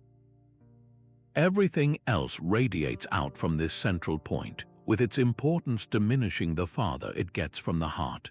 This single cartographic choice can reveal the primary source of authority for the society that created the map, whether it was a god, a king, or a holy city, and it sets the stage for understanding every other feature you will encounter. Now, let your gaze drift from that powerful center out toward the edges of the map, to the decorations that fill the empty spaces. This is where the map truly comes alive with meaning. Those intricate illustrations are not merely there for aesthetic pleasure. They are a curated gallery of knowledge, fear, and wonder.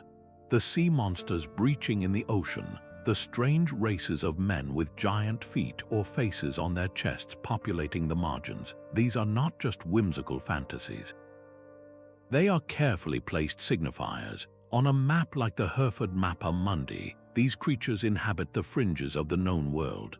They serve as a powerful border between the ordered, Christian center and the chaotic, monstrous beyond. They answer the question, what lies out there, with a clear, terrifying answer: danger, strangeness, and things that defy God's natural order.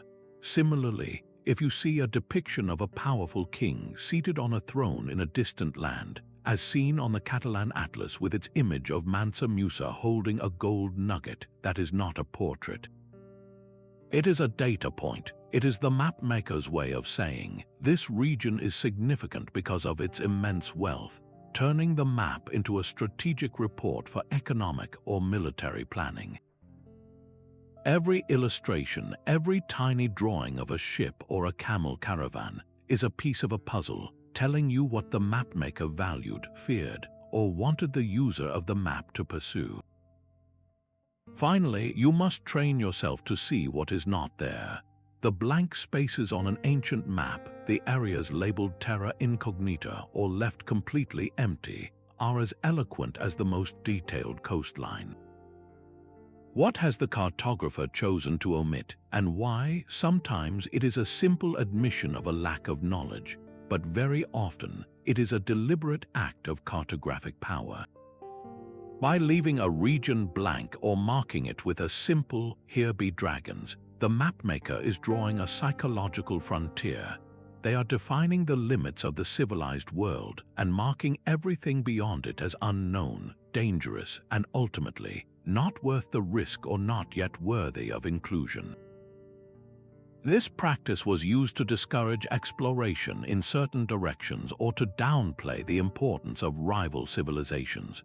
When European maps of the 15th century showed the Atlantic Ocean as a vast, empty void with a few speculative islands, they were not just reflecting ignorance, They were creating a space of possibility and fear that could be filled with their own colonial ambitions.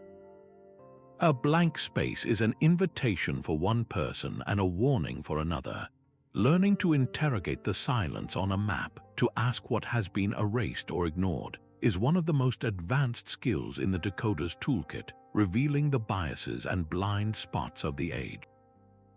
Let us put this entire process into practice with a real-world example.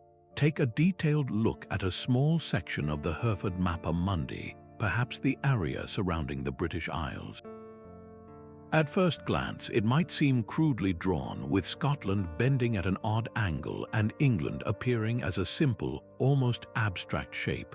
But now, apply your decoder's lens. First, orientation. Remember, east is up. This means that what we think of as north is actually pointing to the left-hand side of the map. This immediately frames Britain not as a northern power, but as a western outpost on the leftward fringe of the world, far from the sacred center of Jerusalem. Now look at its placement. It is situated in the bottom left quadrant, a considerable distance from the center. This spatial relegation tells you that in the grand, global worldview of this medieval Christian mapmaker, Britain was a peripheral, almost marginal land. Then examine the decorations. The seas around Britain are not empty. They contain illustrations of ships, but also potentially mythical creatures. These elements define the surrounding ocean not as a highway for trade and exploration, but as a mysterious and perilous barrier. Finally, consider what is missing. The map shows no detailed internal geography of Britain, no roads, no cities beyond perhaps London.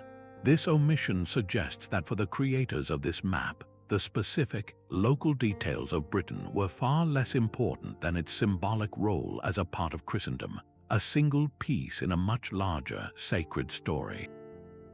By walking through these 4 steps: orientation, center, decorations, and blank spaces, you have transformed a strange, old drawing into a rich document that speaks volumes about medieval European priorities, fears, and its own sense of place in the cosmos. You are no longer just looking at a map, you are having a conversation with the past, uncovering the layers of meaning that have been waiting centuries for a curious mind to unlock them. And so our journey comes to a close, from the flickering shadows of campfire tales where borders were born from stories of spirits and ancestors, all the way to the glowing screens of our digital world where algorithms now quietly draw the lines that shape our reality. We have peeled back the layers of parchment and code to uncover a profound and enduring truth. A map is never merely a map. It is an argument, a carefully constructed case for a particular view of the world.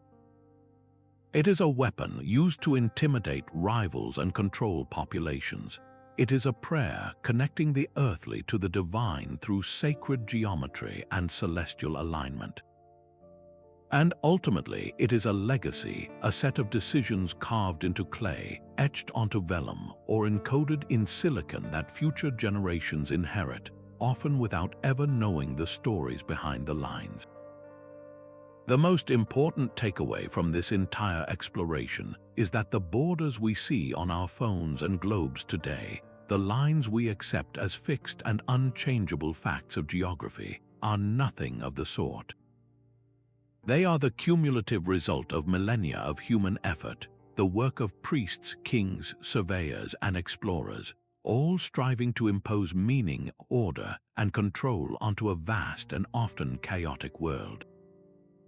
The power wielded by the ancient cartographer was perhaps the most fundamental power of all, the power to define reality itself, by deciding what to put at the center of the universe, what to relegate to the monstrous margins, and what to leave blank. They didn't just describe the world, they actively created the conceptual framework through which people understood their place within it. A Babylonian scribe placing his city at the heart of a clay disk, a medieval monk centering his map on Jerusalem, a European colonial power drawing a straight line through a continent. Each of these acts was a declaration of what mattered, who belonged, and what lay beyond the pale of civilization. As we look out at our own world, so visibly fractured by countless borders, let this knowledge change our perspective. Let it remind us of the fluid and constructed nature of every line that divides us. The river that was once a living, shifting border is now a fixed coordinate. The tribal territory that was a zone of cultural influence is now a rigid international boundary. The mythical land of Prester John, which existed only in the imagination, motivated real voyages that redrew the map of the world. This history invites us to be more mindful, more critical readers of the maps we use every day, and more conscious of the hidden power structures they represent. But the call to action goes even deeper. It asks us to become mindful cartographers of our own lives. We all draw borders every day, the lines between us and them, between friend and stranger, between what we believe is right and what we dismiss as wrong. This journey through history challenges us to question those personal boundaries. Are they based on ancient, unexamined stories, like the mythical borders of old? Are they rigid walls like Hadrian's, designed for defense but ultimately limiting our horizons? Or can they be more like the Pilgrim's Path, a border designed not to exclude, but to guide us on a journey of growth and connection? If this voyage through the cartography of power has sparked your curiosity, we would love to hear which ancient map surprised or fascinated you the most. Was it the cosmic confidence of the Babylonian World Map, the spiritual certainty of the Hereford Mappa Mundi, or the strategic genius of the Catalan Atlas? Share your thoughts in the comments below. Let's continue this conversation about how we see our world. And if you are eager for more journeys into the hidden forces that have shaped our history, be sure to subscribe for future deep dives into the mysteries that lie just beneath the surface of the familiar. But behind every line of power drawn on these ancient maps was a physical object, a tangible artifact born from immense skill and painstaking labor. To truly grasp the weight of a Babylonian worldview or a medieval Mappa Mundi, we must step into the workshop and understand the cartographer's toolkit, the very materials and methods that transformed abstract ideas into authoritative images. This was not a simple act of drawing. It was a grand technological endeavor, and the choice of medium itself was a profound declaration of intent and resources. The earliest cartographers, the scribes of Mesopotamia, worked with the very earth beneath their feet. They would take wet riverbed clay and form it into a neat rectangular tablet. While it was still soft, they would use a sharpened reed stylus to press the distinctive wedge-shaped marks of cuneiform script, recording measurements, property boundaries, and eventually their conception of the entire world. The act of inscribing was permanent. A mistake couldn't be erased, only smudged or the tablet recycled. Once complete, the tablet would be left to dry in the sun or fired in a kiln, turning it into a virtually indestructible ceramic record. The Babylonian World Map, a disk of clay that placed their city at the center of a cosmic ocean, was literally baked into existence. Its durability was its power, meant to last for millennia as a fixed, unchangeable vision of the universe, a far cry from the temporary nature of a story told around a fire. Centuries later and continents away, the medium of choice for the most luxurious maps shifted from clay to skin, a transition that represented a massive investment in resources and labor. The creation of vellum and parchment for medieval manuscripts like the Hereford Mappa Mundi was an arduous, almost sacred process. It began with the skin of a calf, sheep, or goat. This was not simply dried leather, it was a meticulously prepared writing surface. The skin would be washed, then soaked in a lime solution for days to loosen the hair and fat. After being stretched tight on a frame, a craftsman would use a lunellum, a crescent-shaped knife, to scrap away every trace of flesh and hair from one side, and then meticulously shave the surface to an even, velvety smoothness on the other. The finest vellum, known as uterine vellum, came from stillborn or newborn animals, its unparalleled thinness and whiteness making it the most prized material of all. Just the parchment for a single large map like the Hereford Mappa Mundi, which is over 5 feet tall, would have required the skins of an entire herd of animals, making the object incredibly expensive before a single drop of ink was even applied. This staggering cost meant that such a map was never a casual project. It was a monumental commission, affordable only to the wealthiest institutions like a cathedral or a royal court, ensuring that the power to define the world visually remained firmly in the hands of the elite. Once the pristine surface was ready, the cartographers' true artistry began with color, and the pigments they used were a literal treasure trove gathered from across the known world. Each hue carried its own story of geography, economics, and symbolism. The most revered and expensive color was ultramarine blue, a brilliant, deep azure derived from the precious stone lapis lazuli, which for centuries could only be mined in a single remote region of modern-day Afghanistan. The labor-intensive process of grinding the stone and extracting the pure blue pigment made it more valuable, weight for weight, than gold. Its use on a map, often to color the Virgin Mary's robes or to highlight important seas, was an immediate signal of the patron's immense wealth and piety. Vermilion, a vibrant red, came from the toxic mineral cinnabar, while a rich red could also be made from the dried bodies of the Kermes insect, requiring thousands of insects to produce a small amount of pigment. Greens were made from malachite or from verdigris, the green rust that forms on copper. Yellows came from saffron or the mineral orpiment. These were not just colors, they were statements.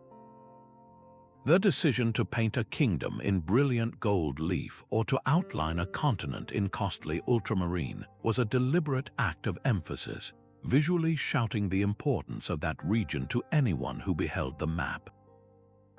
The very palette was a coded language of power and value.